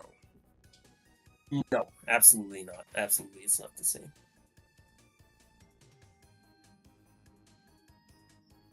Like Johnny's season of Survivor, I think was one of the better seasons of Survivor, and I like to think he played a small part in that.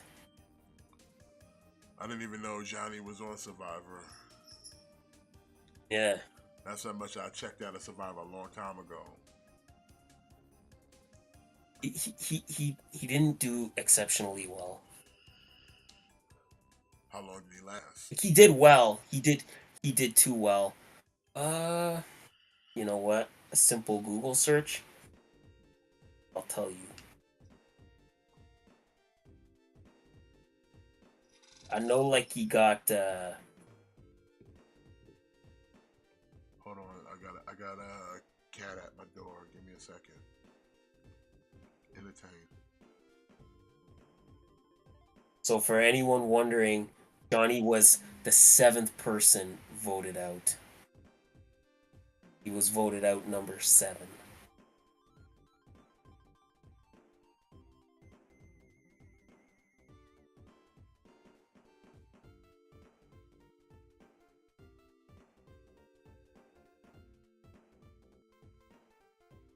And it was a big move. They flipped the votes on him. He did too well. He was too much of a threat. He thought he was safe. His tribe made him feel that he was good, and then he got the votes flipped on him, and then they sent him home.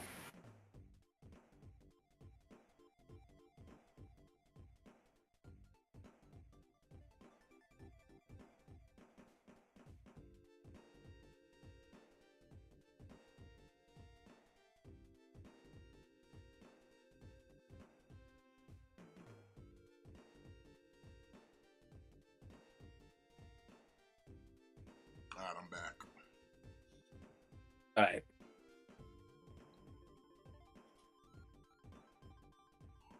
I heard the guy who was running Stardom got released as well, too. Yeah, so I think because I think what was happening was I think he was secretly starting his own promotion, and he was basically poaching talent from Stardom to try to come over to his promotion. And then Stardom found out about it, because I think there's 3 owners, and I think the other 2 owners found out, so they cut him out. Yeah, that's not good for business. Yeah, so so supposedly he was but now a lot of the locker room is kind of siding with him, and I was reading one article that it was saying Stardom could inevitably be forced to shut down because of this. What? Yeah. Because supposedly, like, the entire roster has turned against the company. Somewhere Paul Levesque is rubbing his hands together like. Well, supposedly, again, believe, take it with a grain of salt, but supposedly WWE already hired him. Oh, word? Yeah.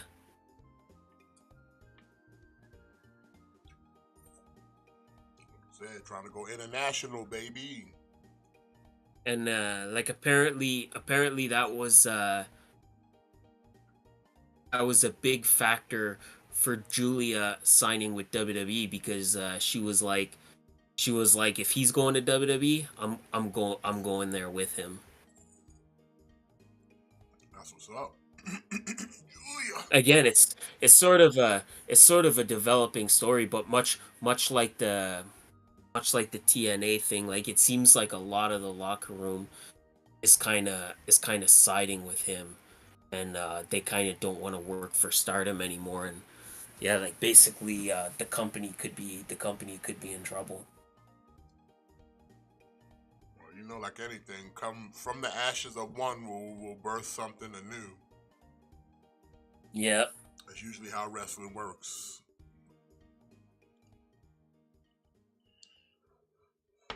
I mean, as many, you would have to think as many different promotions birthed out of like ECW alone. You know what I mean? Mm-hmm. You know, MLW, Ring of Honor, what's that? XPW.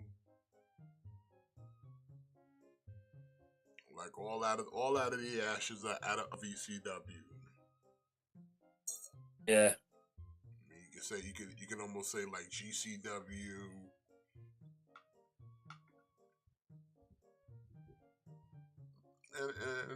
And all doing, you know, pretty well. Oh, look at that, JD McDonough won, son. Yeah, good for him.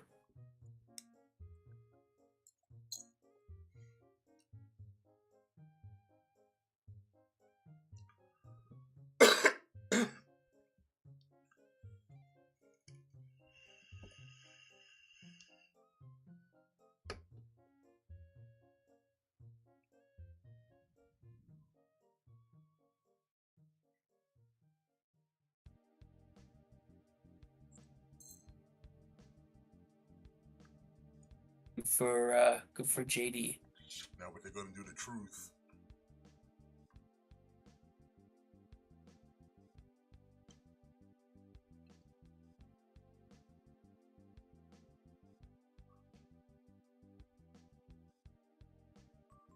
Truth holding his own for them. Yeah.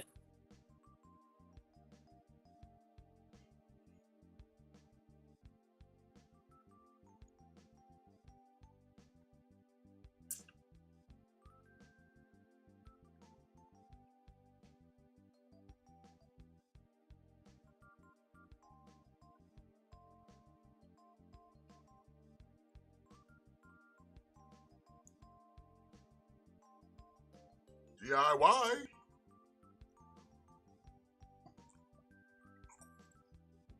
DIY come to help. So, did they win or did they lose the? Who's number one contenders for the tag titles right now? Because it was them versus Pete Dunne and Tyler Bate. Who won that match? I don't remember. Pete Dunne and Tyler Bate won. Oh, okay.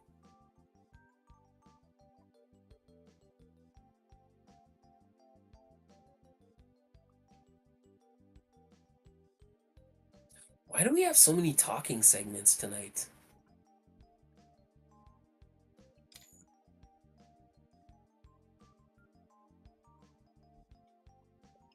They believe in you, Sami Zayn.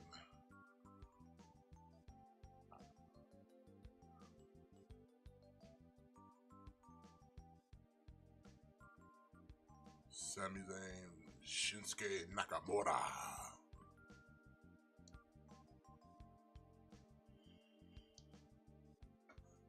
Here comes Becky Lynch. Looking like she just jumped out of a 2007's edition of Biker Boys.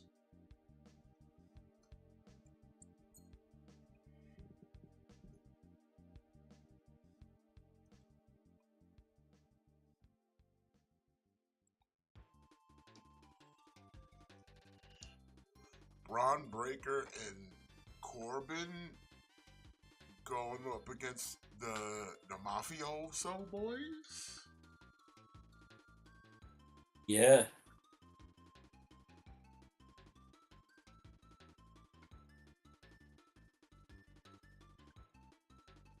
So they turn Carmelo Staines heel now for shit shoulders to be baby, extra baby.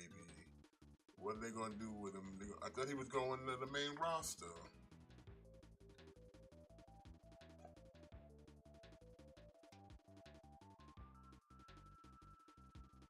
Maybe maybe he'll have his feud with like maybe he'll have a feud with Trick and have a blow off match with Trick, and then that'll kind of be like his official send off. Maybe. Bro, he really never went back to the white trunks, eh? Never, never, never. Never, never, never. He learned a lesson that day. Never forget. He never went back. Yeah. Yeah, like he never went back. Carmelo Staines will never happen again. Like, they'll be like, yo, you put these white trunks on? They'll be like, yeah, I don't think so. I shit on myself once. I ain't doing that again. Like, what if we give you black trunks to wear underneath it? Nope. You better give me like 20 of them bitches. Yeah. And a diaper. I'm not going out like that. Carmelo Staines can never live again. I still got cats over here clowning me. I can't even do nothing to make them happy. I win championships and they go, big ups, Carmelo Staines. And they'd be like, yo, what's good with your man, Shit Shoulders? Yeah. Shit Shoulders was the real victim of that situation. Yeah, Shit Shoulders. And that was before I even knew his name was Trick Williams. He was just Shit Shoulders. I was like, who is this guy? Who is this guy? I don't even know his name. And he got dubbed Shit Shoulders. Now it's Trick Williams. I'm like, man, I can't even think of a good name for Trick Williams. Shit Williams. That's just too easy. But he'll forever be known as Shit Shoulders because he had to put him on his shoulders with the dookie in the pants. It's disrespectful. Never forget, don't wear white in the ring. You know, when he kind of does his entrance, you know, like they're always chanting at him like whoop that Trick. You know, because you know, he had to go through the pain of Shit Shoulders. Instead of whoop that Trick, you know, they should be chanting wipe that shit. Wipe that shit. Wipe that shit. Wipe that shit. Nah, it's just gonna be stuck in my head now. Wipe that shit. Wipe that shit. Wipe that shit. Buddy. That's good. That's good. That's good. Braun Breaker beating Gunther at WrestleMania for the Intercontinental title. What do we think? Gojira wants to know. What do we think of that? I mean, it depends on what's going on here in NXT. Because, like I said, right now he about to get a tag team title shot, and I wouldn't be surprised if they put the belt on him and fucking bum ass Corbin. Yeah, me too. I'm kind of. It's looking like they might win. It's looking like they might get the win. Bro, look at this. Look at the branding that WWE does with the WWE title, bro. Not the World Heavyweight title, that's for sure. It ain't the World Heavyweight title. It's the WWE title. Justin Bieber got this shit on. Come on now. Like, you don't get no better brand and recognition like that, bro. You got the celebrities holding your shit. Like I said, mainstream. That's why they give them the title. That's why AEW trying to do that shit now, but everybody like, nah, we don't want your belt, yo. Keep your belt. Look at WWE shit. This shit nice. Just nice. They got good quality. When did Becky qualify for the Chamber? Oh, damn, I must have missed that.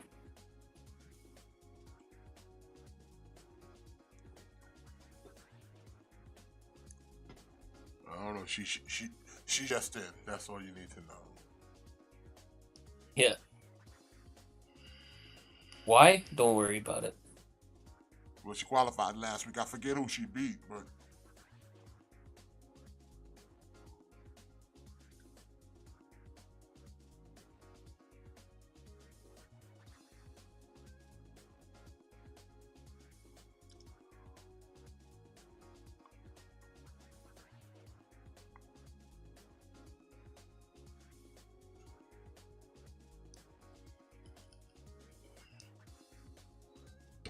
you think Becky's winning the chamber?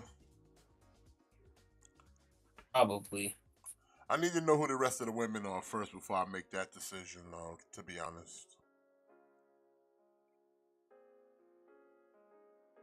Like, they definitely teased a feud with her and Rhea. Like, they definitely teased something at that press conference. And, you know, the SmackDown women's title match is already set, so...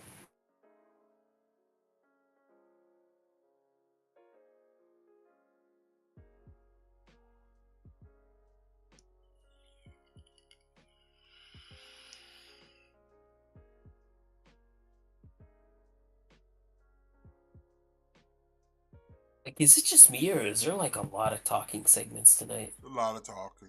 You're not confused.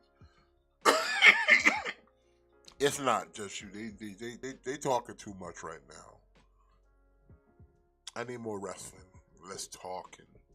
You talk too much. I said you talk too much.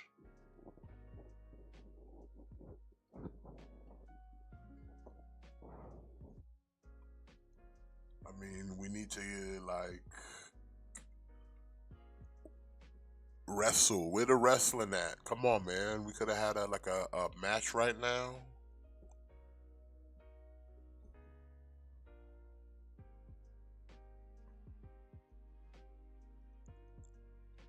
I failed gym class. How you fail gym class?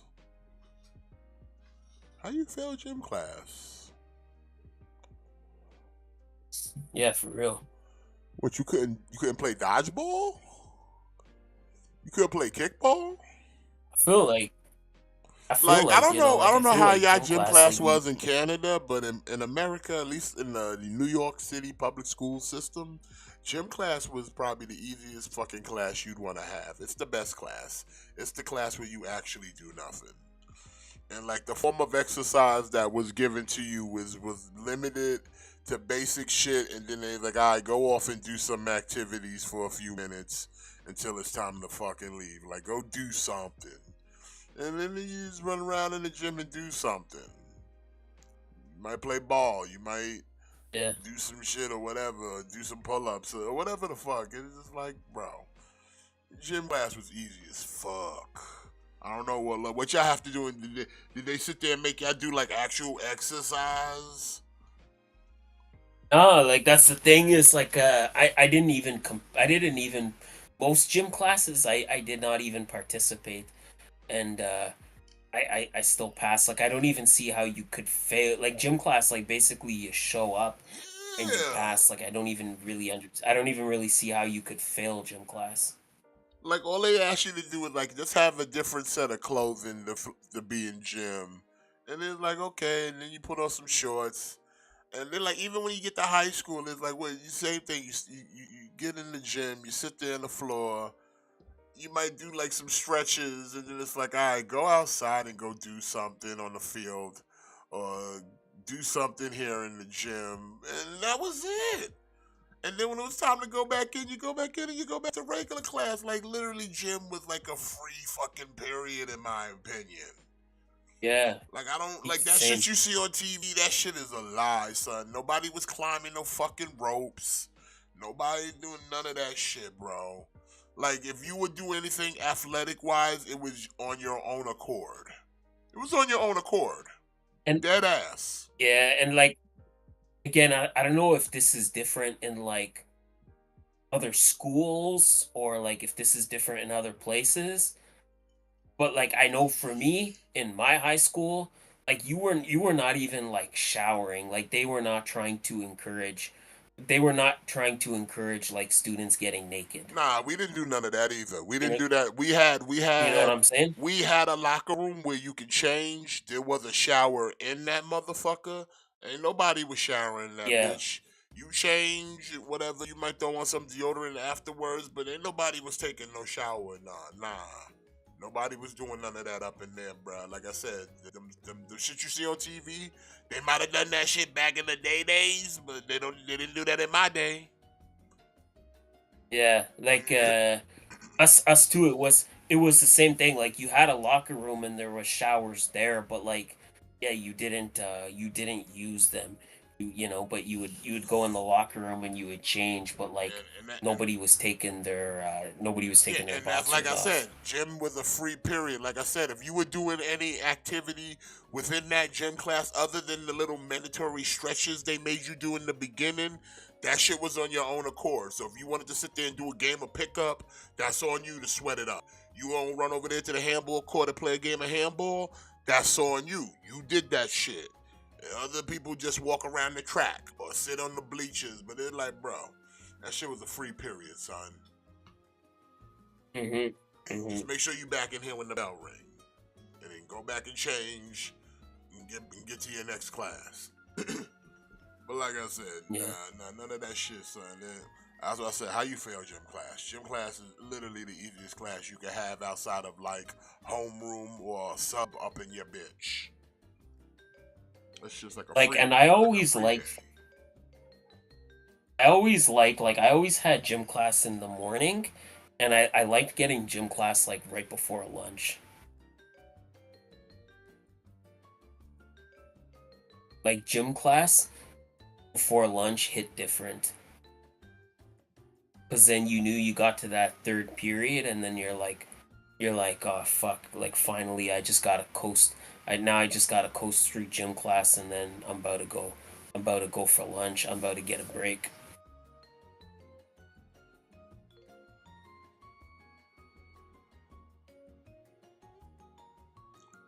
What is Nia Jax doing out here?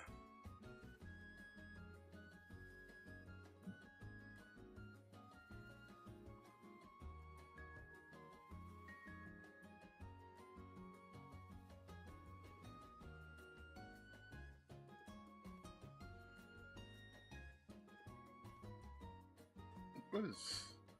What is it? Why are we are really like trying to build up this Australia show, huh? Mhm. Because we getting a lot of segments today. Yeah. Yeah, not happening. You're not beating her in her home country. Get out of here, woman. I know, for real, right? Uh-oh. Mommy's here.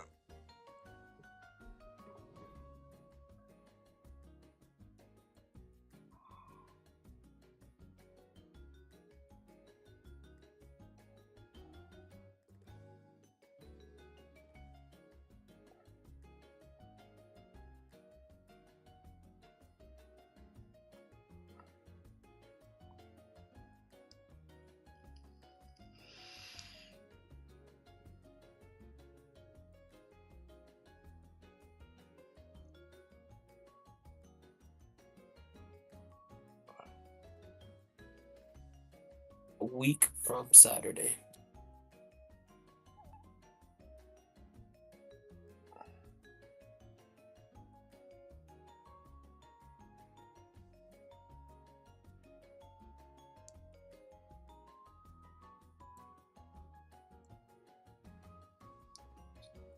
No. Oh, Gojira says I was in weight training for my last period. I was strong then. Yeah, I think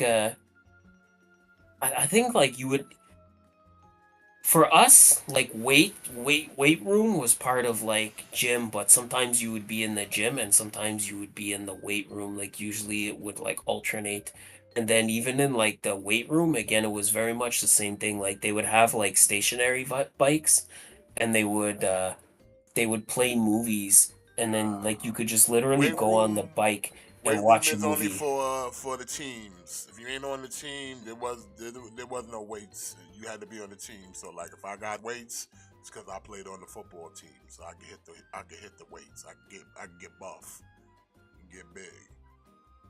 You gotta play football. You gotta play basketball. You gotta play baseball. You gotta play something to get up in the weight room. Shit, we had a pool and everything. Shit. Oh, for real? Hell yeah. Dang.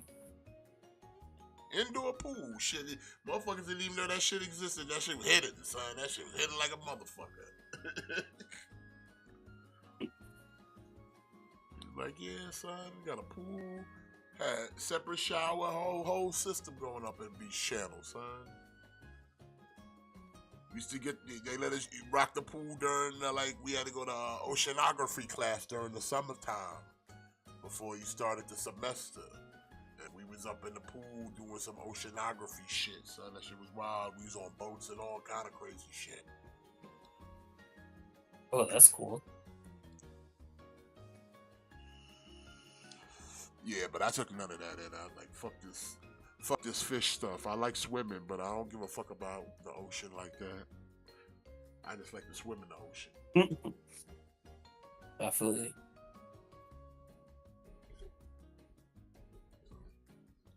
Oh shit, rocking Roman on SmackDown this week. Uh-oh. The Rock returning to his show. Let no one forget the SmackDown is named after The Rock. Mm-hmm. That's his show. That's his show. The Rock Show, SmackDown. Because Rock layeth the SmackDown. Oh, here comes LA Knight. Yeah.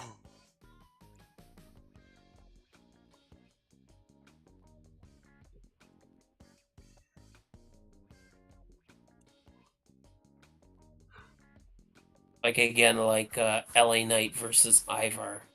Oh, Like, yeah. who's gonna win this match, eh? Ivar definitely going to Elimination Chamber. Yeah. Ivar, number one draft pick over here.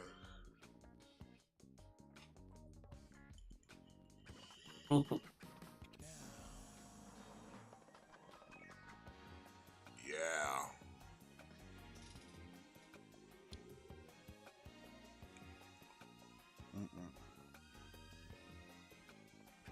Quite a feat.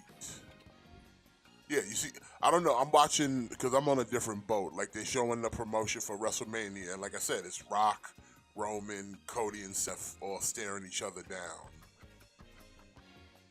I don't know if you're seeing that. Yeah.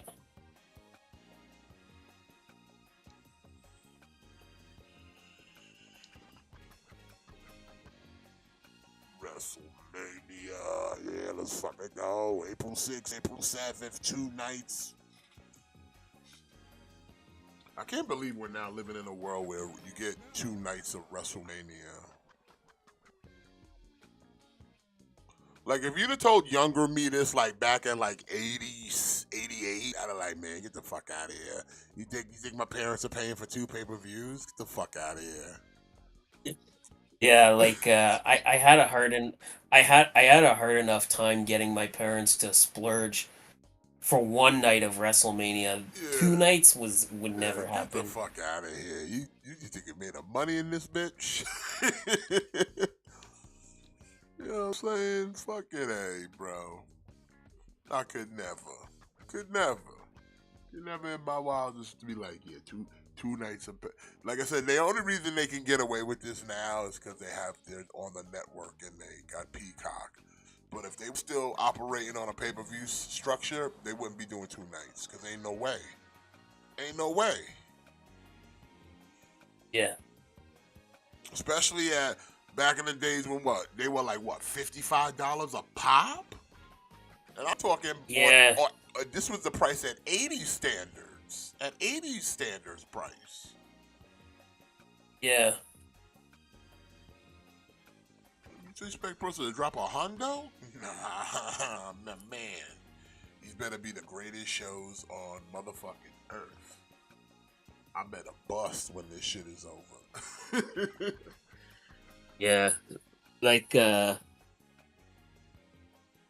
didn't grow up in like a pay-per-view household, you know, like my parents were not ordering pay-per-views for me. There was a couple times where I could convince them, like if it was like something like okay, like WrestleMania, they'd be like, okay, yeah, like WrestleMania, it's a big pay-per-view. You can like we'll get WrestleMania for you, but 2 nights of WrestleMania, nah, fuck that. Like See, it had to yeah, be like a big pay-per-view. I, Like once I'll in a while, I would get like a SummerSlam. see. I was fortunate enough to like when cable first came about, there wasn't that many pay-per-views. So all you had was like the big four at the time. So Survivor Series, Mania, Rumble, and then SummerSlam. So like they were spread out enough that it's like okay, ordering the pay-per-view seemed feasible and acceptable because it wasn't like a bi-weekly thing. And then like Yeah, WCW, like yeah, like I wasn't ordering a lot of WCW pay-per-views back in those days. It was mainly just WWE shit. You know what I'm mhm, saying? So it was easy to just like sit there and like I said, like I watched SummerSlam, I watched the Rumble, I watched Survivor Series, I watched Mania, I watched a lot of them on pay-per-view because like I said, it was easy to do that back then. Like I said, pay-per-views weren't every other fucking week. And then it wasn't until like it got to a yeah, point where like pay-per-views in your houses and all that shit, and yeah, the pay-per-views got curb-tailed, but then again, my life changed and shit happened, so like hey, it is what it is. But yeah, two WrestleManias would have yeah. never been a thing. It's like yeah, y'all fucking crazy, Mhm.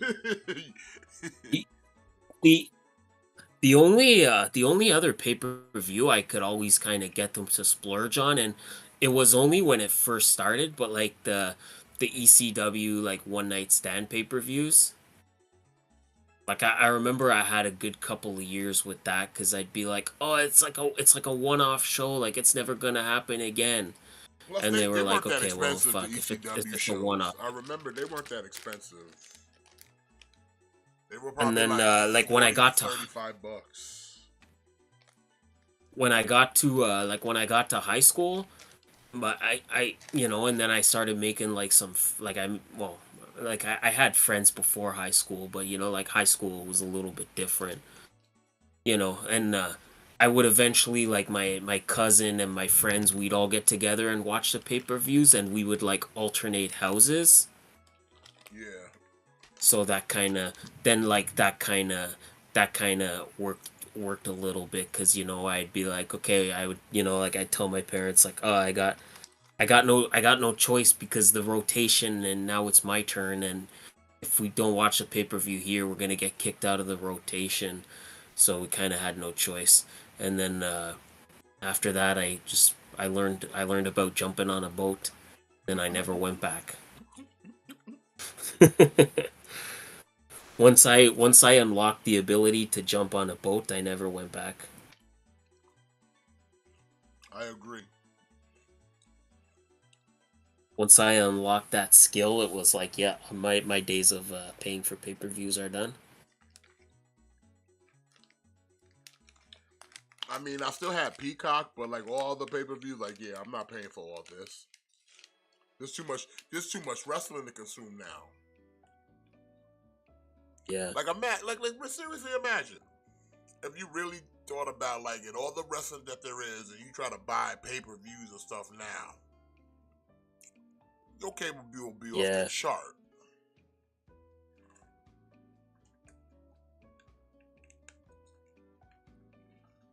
That's why a pirate life for me.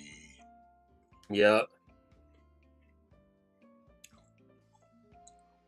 It's not stealing if you get caught. pirate's life for me.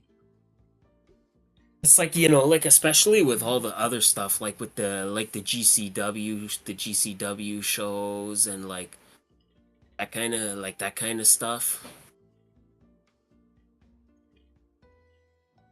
Like even if you're trying to pay for every GCW show, that's an investment. Yeah, a lot of those, especially those are like all on like Fight TV and whatnot.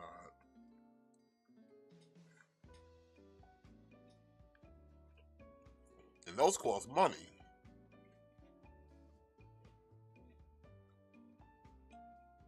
Also, back in the day, the supplement. Well, don't forget boxing. We had boxing. Boxing was popular back in the day because that was that Mike Tyson era. And them bitches were $50 a pop too, so don't forget about those.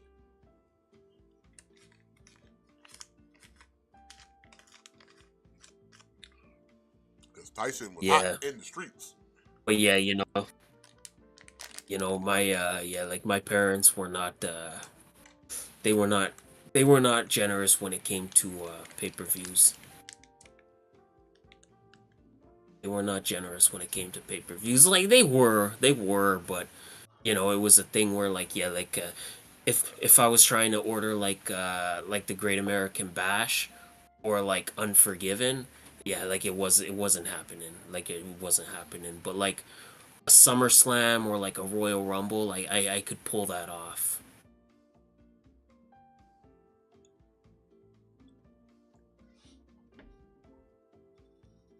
Yeah, when it came later on, I guess I had to do tape trade where like I would have to like catch the pay-per-view like the next day because someone taped it.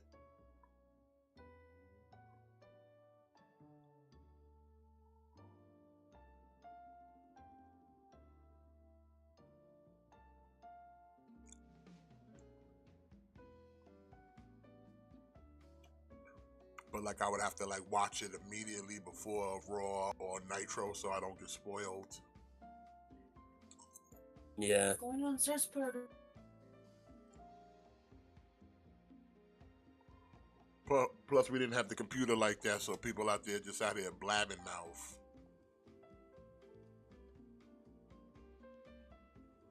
Yeah.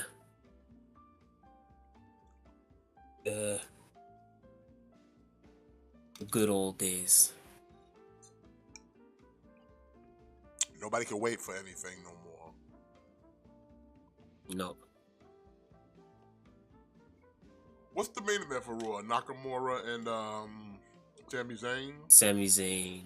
Yeah. Like, how many matches have we even had tonight in this 3 hours? We got this match going on right now with the qualifier. We had the Zoe Stark Liv Morgan, which was another qualifier. We had the 6-man with New Day and Jimmy versus Imperium. Lashley versus Bronson Reed. Mm-hmm. Truth versus JD McDonough. So that's what, six matches? Yeah, including this match makes 7, and then the main event. Doesn't even feel like they had that many matches because I feel like there was more talking than wrestling. Because the matches are also short and forgettable. Like again, like Truth versus JD McDonough. Like how many times have we seen that? Liv Morgan versus Zoe Stark. How many times have we seen that? New Day versus Imperium. How many times have we seen that? Even Sami Zayn and Nakamura. Like how many times did we see that in NXT? How many times did we see those guys face off? Now we got LA Knight and Ivar.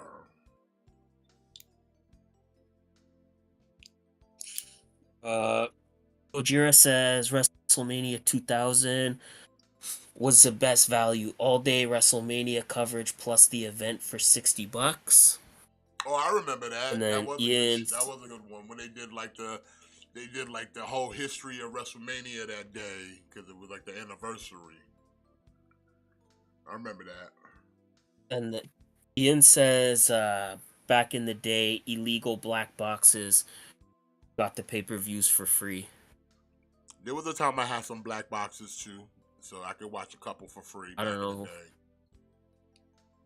What is that black box? Explain that to me. It's basically it was a cable box that was hit, so it'd give you all the pay-per-views and the premium channels basically for free.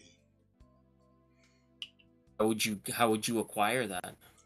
Like someone had to come over and like it depends on how you do it. Some boxes were already altered, but where I grew up, there was a way where someone had to come and they had a specific they had a replacement cable box and they had to put a thing on top of it to like trigger the machine, and then it like the shit works for like about a month, and then they'd have to come back and like keep hitting the box so that you get all the free shit. Oh, is that like in the Cable Guy?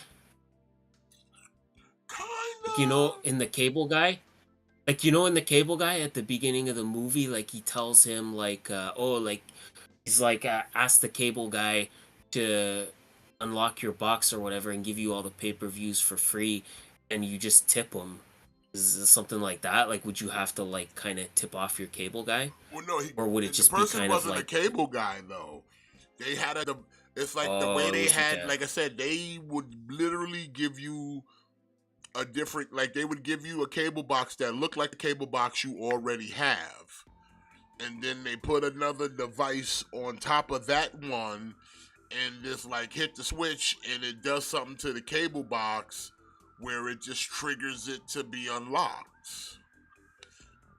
And like it would work for like a full month, and then the guy would have to come back and like hit it again. Now you can do that, and there were certain boxes that were like permanently unlocked, and yeah, you didn't have to do nothing. But back in the days, that was kind of a thing that happened, like especially in the hood. Like your dude come through and sell you a hit box, and every month have to come by and hit your shit. Wow. Do you have one of those boxes? Did I have one? Hell yeah, we had one in the house. Hell yeah. As soon as we found out you can get one, shit, we got one. Fuck that. Like, yo, get that hit box so we ain't gotta pay for no pay-per-views. And we get HBO and Cinemax? Come on, let's fucking go. Change the game for your boy, because then it also gave you all the pay-per-view. So you got the pay-per-view movies and the porno, the whole shebang, son. Everything. Bro, when I was, 24/7, like son. in my day, 24/7. Your boy was not sleeping, kid. I was up like, yo, son, we gonna watch some pornography. We gonna watch some movies. We gonna watch some wrestling. All that shit was free. I had to just put it on like channel 11, and it would be like a French channel, and like the picture was not that good, but like on a good night, you could maybe make out like a nipple. On like a good night. This was official. Official.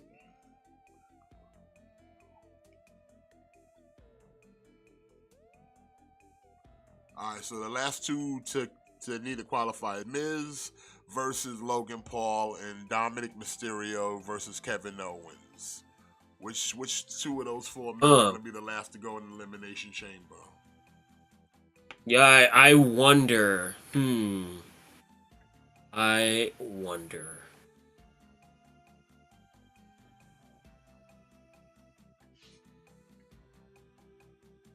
But yeah, I'm surprised I didn't have that in Canada. But yeah, we used to have that back in New York, son. That shit was crazy. That might have been. I don't know. Maybe that might have been before my time. Like I know that like I remember like one thing you could do is like, let's say like if your like neighbor had cable, you could like hook up to their cable. Like you could split it and you could like hook up to their cable, and then you would just kind of like split the cable bill. Like I remember that being a thing. Yeah, we didn't do none of that there.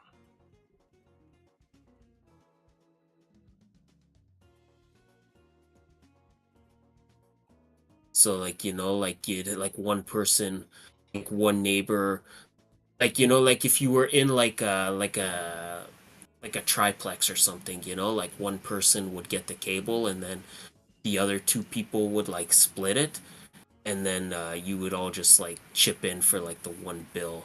Like I remember that was like a thing for a minute, but Oh, yeah, you know what, Gojira, you're probably right. I think probably Dominic will probably qualify. Like probably Logan Paul will Logan Paul will cost Kevin Owens the match and help Dominic qualify, because you gotta have someone in the chamber that can kind of get like tossed around a little bit,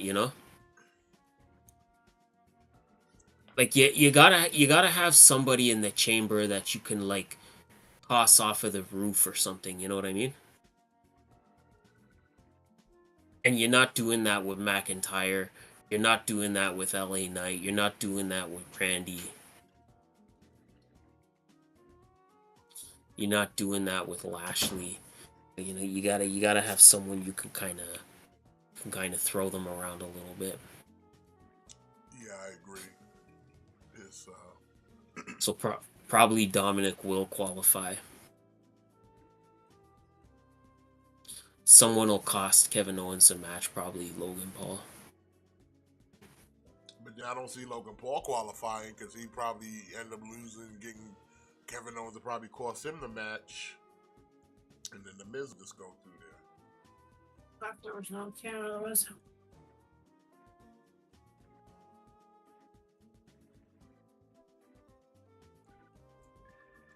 I don't know. I can't see the Miz though doing it though. I mean, again, he's still a former champion. Like again, they still keep him in the picture, but Kofi, no.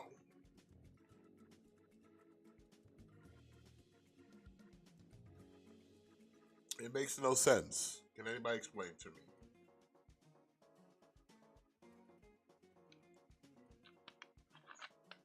I can't explain it.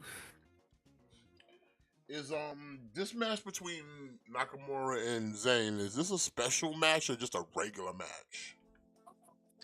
It's just a regular match. Just a regular match. Remember when it wasn't that long ago when they were heel buddies with Cesaro and him and Nakamura were tag champs and Sami Zayn was Intercontinental champion? Remember that? Oh my god, no, I totally forgot about that. Wow. You just unlocked like a core memory. You don't remember that? They were a little faction. No, three of them. Like I do now, like now that you're mentioning it, I remember, but I didn't right until this moment. Now I definitely do. Pepper Farm remembers.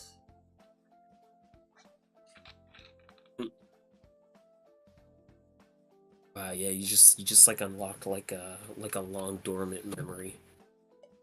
It wasn't even really that long ago, to be honest. It really wasn't even that long ago. No. I want to say probably like 2018, 17 maybe? Not even, maybe 2019? It was during like around before and during like around beer flu. I remember that. Like, Oh. so like I said, it wasn't that far off.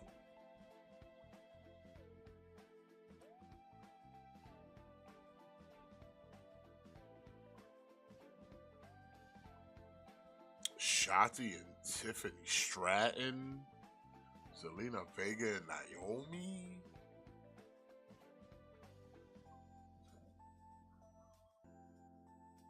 Wow, they just really got no real female main eventers for this Elimination Chamber. They're making it almost that obvious that it's probably going to be Becky winning this bitch.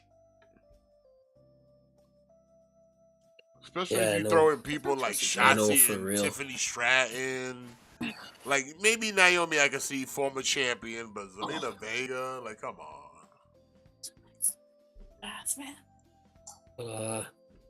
Yeah, you're right, Gojira. That's when Sammy got the new IC title. Wow, I totally forgot about that. It was Nakamura, Cesaro, and Sami Zayn. Did they have like a name, Well, or were no, they just they like never amigos? had a name, but Nakamura was first in that little group. Nakamura was the first one to get the new design of the IC title because he was champ at the time. And then, like a little bit later, he lost the title, but then him and Cesaro got the SmackDown tag titles, and then Sammy got the Intercontinental title. Oh wow, yeah, I remember that. I remember Cesaro and Shinsuke as champions.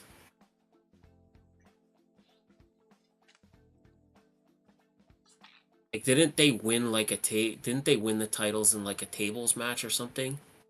I don't even remember.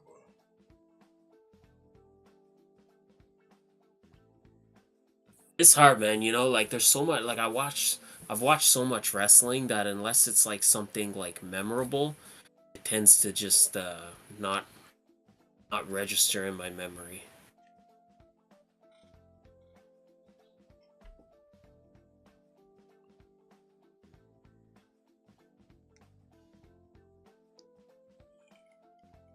Like I remember when Chelsea Green wrestled Pentagon in Lucha Underground in a no holds barred match, and now she's this.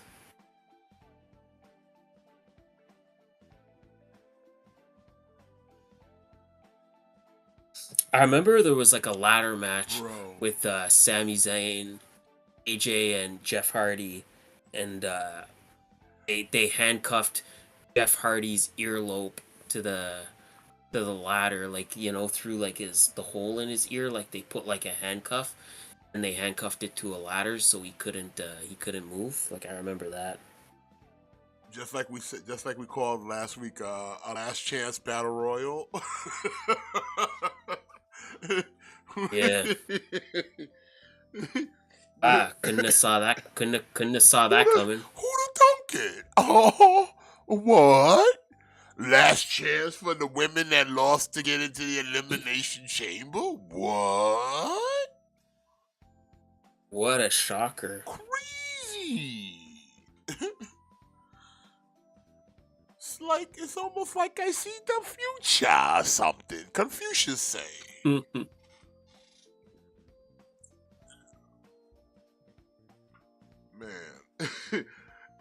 Who did we pick for that? Shayna Baszler? Because it's like, what? It's Indy Hartwell. It probably might be Indy because, she wants to go to Australia. Probably will be India.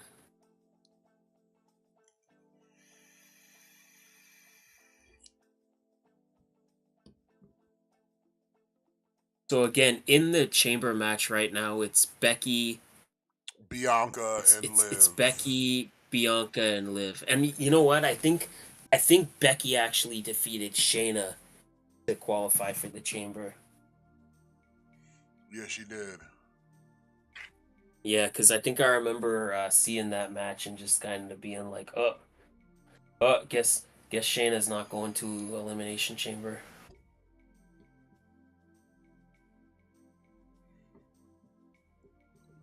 And I don't know. I forget who Bianca beat, but I want to say it was probably Indy. I don't remember. I don't remember.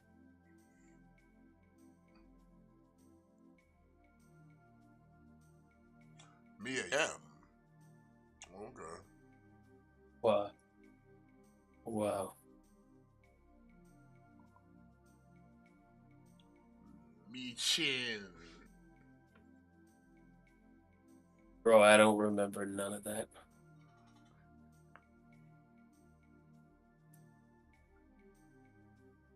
It's like it's all a blur to me. So this is our main event. So we definitely know Shinsuke is gonna lose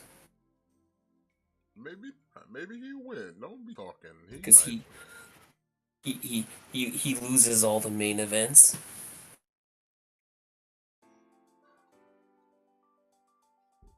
Sammy will probably beat him with the Blue Thunder Bomb. He never beats anybody with that move, but I bet he beats Shinsuke.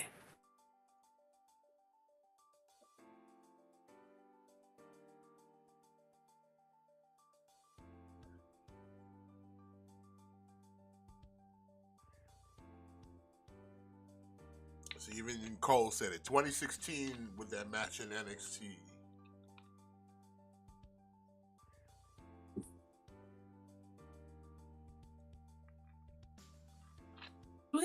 That feels like it was like a million years ago. That 2016, feels like yeah, it it does was feel like like a million years ago. It really does. like it was lifetime. It was like a lifetime ago. Really does, Especially bro. thinking of like what NXT was versus what it is now. Bro, Like it somehow really makes you think it about got like worse. time really does fly, bro. Yeah.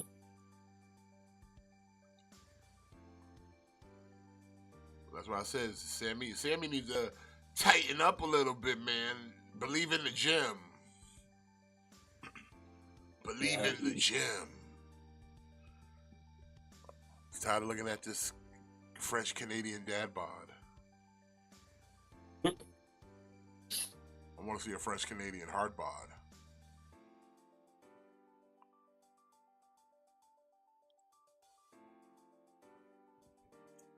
But yeah, it's a pretty good show, man. So. I watched this interview with Vince Russo, and it was from like a couple years ago, like maybe like 2-3 years ago, and they were basically asking him why like he hates Kevin Owens, and he was just kind of saying like he was basically saying like I don't believe someone that's called that's called a prize fighter, but then they look like Kevin Owens. He's like, it's just like not believable to me. He's like, like if you're like a prize fighter, like you should be in like top physical shape, like you should be like in top condition. He's like, like he's like if you're like he's like if you're Kevin Owens and you look like that and your gimmick is that you drink beer and eat sandwiches and beat people up, then he's like that's kind of believable. But he's like, he's like, yeah, when these guys are calling themselves like prize fighters and they're kind of like out of shape, he's like, like it's not believable.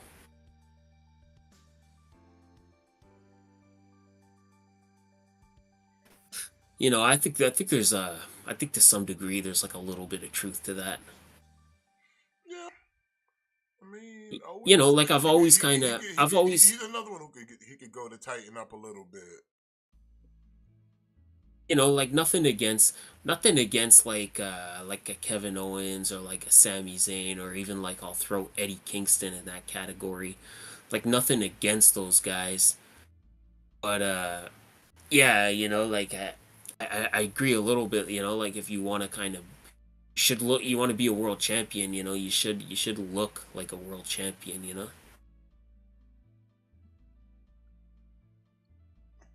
I don't know. Maybe it's like the pot calling the kettle black, but it's like do you think like they want to put the world heavyweight title on Sami Zayn, and then like have like dad bod Sami Zayn like on the cover of like Muscle and Fitness or whatever?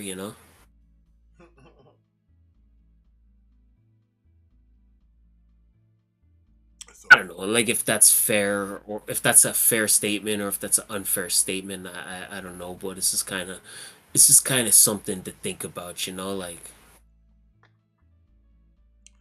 Not Brackus. Brackus. That's Brackus. I don't even know who that is. No Brackus. Brackus. You know, maybe it's just one of those guys where it's like maybe he just slipped out of my memory.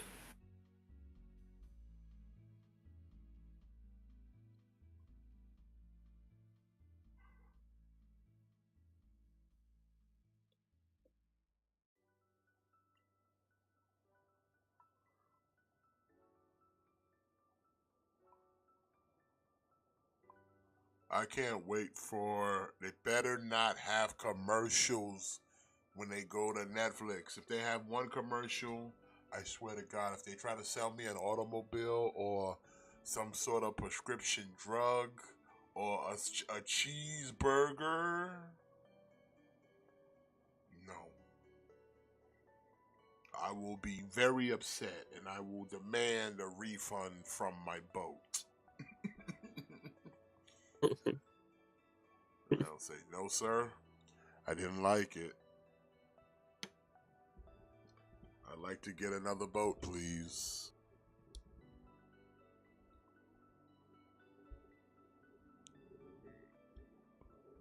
Hey, any update on Omega Prime? Has he hit any of the stretch tiers yet?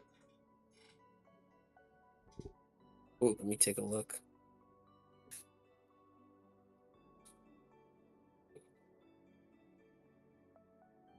Again, I'm kind of like not really in on this, so I haven't. I must admit, like I have not really been paying attention.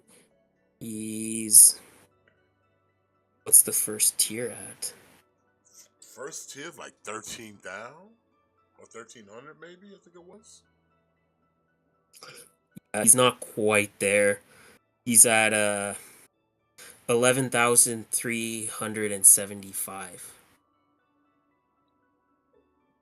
So he's close. He's close. He'll get the sword. Oh yeah, for sure. I mean, you still got over a month to go. You still got like 30 days to go. So you got a long time. You still got a long time to go.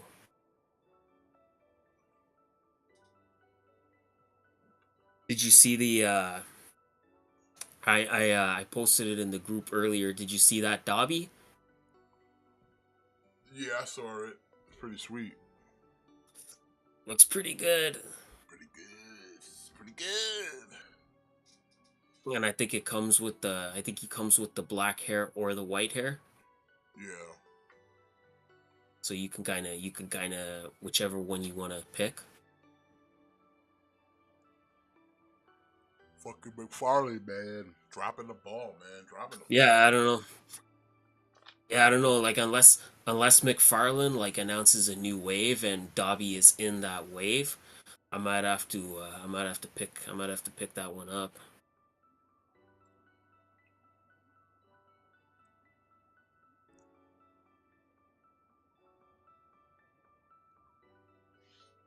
You know, and they showed an unpainted sample for Mirko. I'm gonna Yeah, I saw that. have to cop her too. I'm gonna have to cop her too.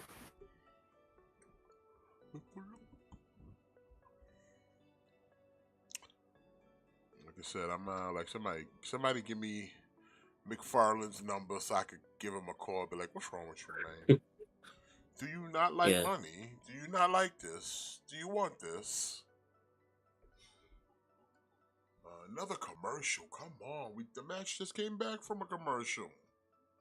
While you're kind of getting on him for the My Hero line, could you also tell him to finish Seven Deadly Sins? I mean, I would say finish anything you started. Like, just don't start something and just go, whatever. Like, if you're gonna commit to it, you might as well commit.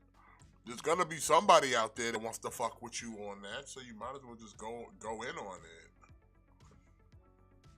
It's like we just got 3 sins left, and you could just finish that team, and then I'll be happy. Just put out the last 3, man.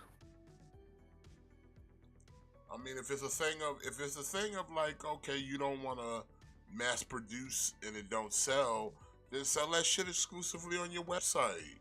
So that way it's like supply Yeah. and demand.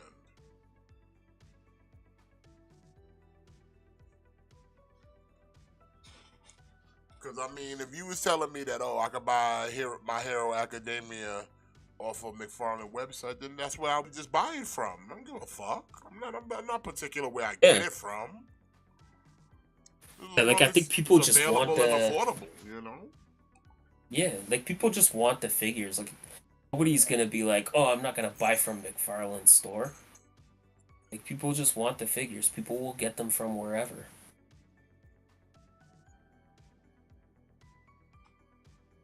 I mean, how many people sit there and be like, oh, I gotta buy,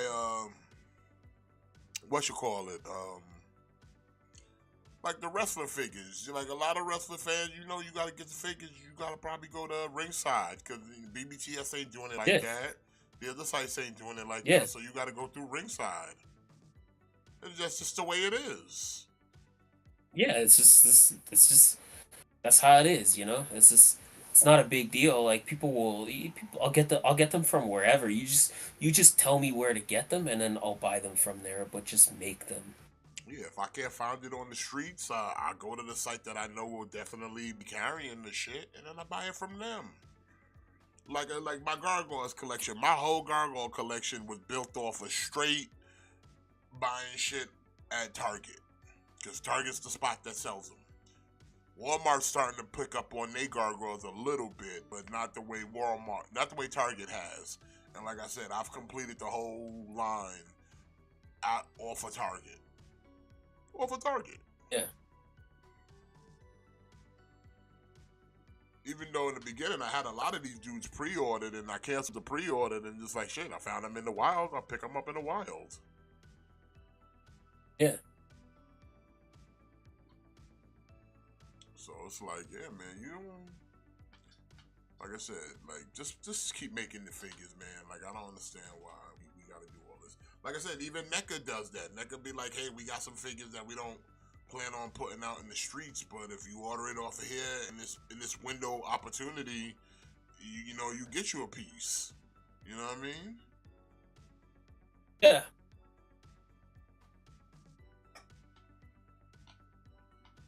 People out here It's just act like they don't especially want to make like money. You want to sit there and charge $40 for figures, but it's like, why don't you just make figures that people want and you just make more money?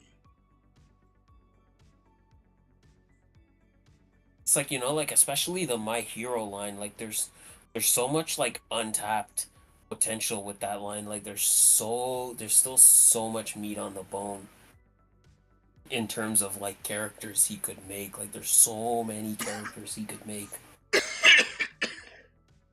Yeah. Bro, like you still got the rest of Class 1A. You got the other class, you got the whole League of Villains, like you still got a bunch of you still got like a ton of pro heroes. Bro, You you got could be Overhaul, making, you could be making, you got his whole crew. you could be doing My Hero Academia for years if you really Yeah. think about it. Especially because you do a lot of the variants because the heroes change outfits. Like how many Dekus did they make that were all kind of different because Deku changes his outfit? Yeah, exactly. I know right now I got 2 Red Riots because he changed his outfit.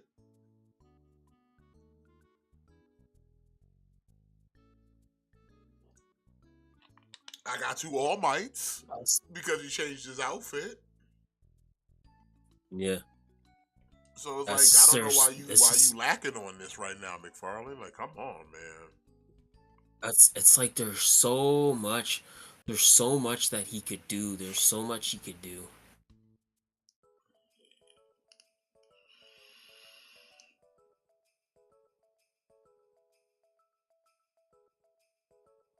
Like damn, like imagine how good like a Mount Lady like Mega Fig would be. You're making 2 versions, the regular size and then the oversized one. And I bet you people buy both. I would. Yeah, for sure.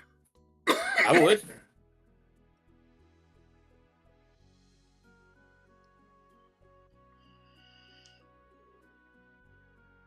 know what I'm saying? Like, come on, man. Let's get it. Like, bro. And to be honest, I don't even think people are fucking with him on the Demon Slayer stuff because I think they going with the figure arts because I see a lot of this shit at Target and it's just peg warming. Mm-hmm. I don't see no. You know what I don't see? I don't see no My Hero Academia figures peg warming because nah, man, people pick them shits up. Them shits been gone. I think I think it's a thing too where people are maybe hesitant to get into the Demon Slayer line because it's like, okay, well, he started My Hero and he didn't finish anything, and then he started Seven Deadly Sins and then he didn't finish anything. Why do I want to get invested in this Demon Slayer line? Because he's never gonna complete any teams. Nah, man, I'm gonna start campaigning McFarlane like, yo, bro, I'm gonna need you to finish this My Hero, so stop playing. Damn, like, like if you at least finish Class 1A, and then you call it quits after that, like you would still be leaving a lot on the table, but like at least we would have a complete Class 1A. But like, damn, like you're not even doing that. Yeah, man, do at least a Class 1A to go with my Aizawa. Come on now. And I picked McFarlane over all of the import companies because I thought, okay, McFarlane will probably make a lot of these like lesser Class 1A members, like, you know what I mean, like import companies are not they're not charging they're not making a figure of naval laser and charging like $100+ for that, you know what I'm saying? You know what? I'd like to Or see they're not. someone else get the license. Like I'd like to see like a Jada Toys or somebody pick up the license and Oh my run god, with yeah, that that shit, would be man. great. That'd be nice. If like Jada Toys gets the My Hero license, I'm selling all my McFarlanes tomorrow. Oh, Nakamura with the win. You are wrong, man. Hey, you know Nakamura what? with the win. Sometimes in life we're wrong, and sometimes we're happy to be wrong, and this is one of those instances. I'm happy to be wrong tonight. I mean, give the assist to Drew McIntyre for distraction, but win's a win. Win is a win is a win. Jira says he got the Earth 2 Superman. Put Superman on anything, and you probably got me. I mean, I get a lot of the McFarlane Supermen too. I don't buy them all, but I got a lot of them. But I just really want to finish that My Hero Academia, and I'd like, if McFarlane's not gonna finish it, like, can someone else get the license and keep it reasonable price? But like I said, I would like somebody like Jada to do it. Like, get that shit popping. Yeah, see, that's the only thing too with the Revel Tech. They're like $100 a piece, man. You know, like it's an expensive line. It's like they're $100 a piece. Again, that's why I like McFarlane, because they're only like $20. Where's Cody? Cody It's said like he he had put his out back. that Where's Cody? it's like he put out that wave with Hawk and Overhaul, and then that's it. And then it's like he's just never touched anything after that. Yeah, and there was supposed to be another One for All coming out with a proper arm. Yeah, like I don't even know if that. Like I don't know what even happened to that. Like did that ever come out, or did that just get I don't did even that think get it got. I canceled, don't or even is think that it ever just on came ice? out. Like, cause from what I would imagine, it was supposed to come out when Overhaul and Hawk came out. And like I said, I scooped them up quick fast and never seen that one. I got the Lemillion. I got the Endeavor.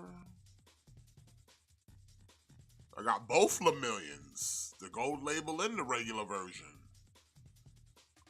Uh, which Deathstroke, Gojira? You mean the Revel Tech? You mean the Revel Tech Deathstroke?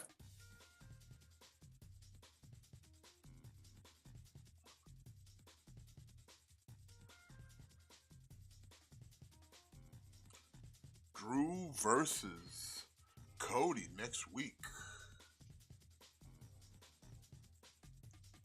I mean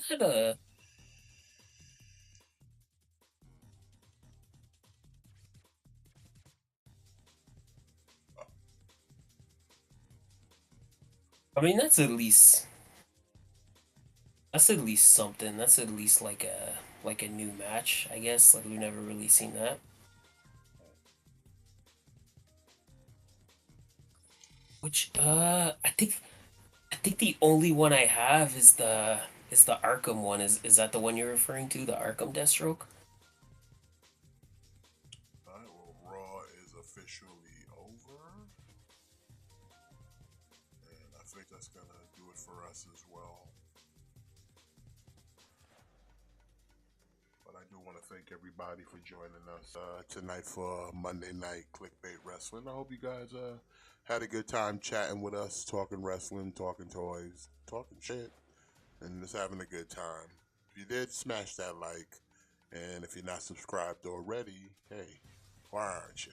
And also, to tell a friend about Monday Night KliqBait Wrestling. So, also, like I said, join us this coming Thursday as our sponsor, ELW, Extreme Local Wrestling, presents Rage Quit Love.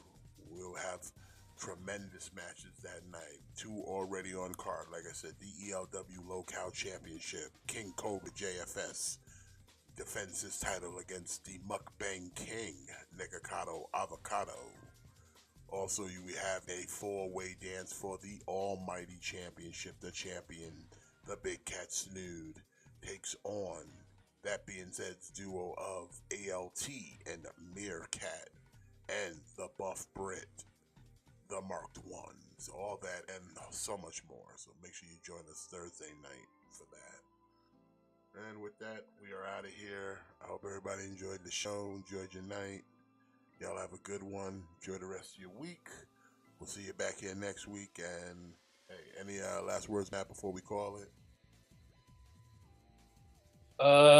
Yeah, just echoing everything you said. Thanks everybody for joining us and hanging around with us in this Monday night edition of Clickbait. And birds aren't real. And with that, hey, y'all have a good night. And make sure you always kick out. Thick boys out.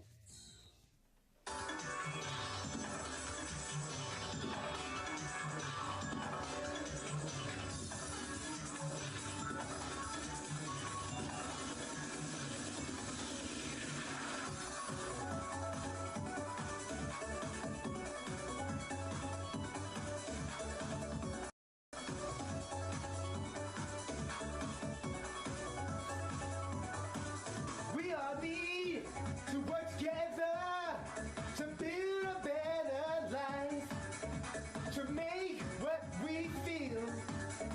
We have to make it real. We all need to remember that nothing in this ride comes for free. We have to make it what we want. 'Cause you and me and everybody gotta work it out, think about it. Work it out, talk about it. Work it out, make it happen. Let's work it out. You've got to make it real. You've got to make it real. You've got to make it real. You've got to make it real.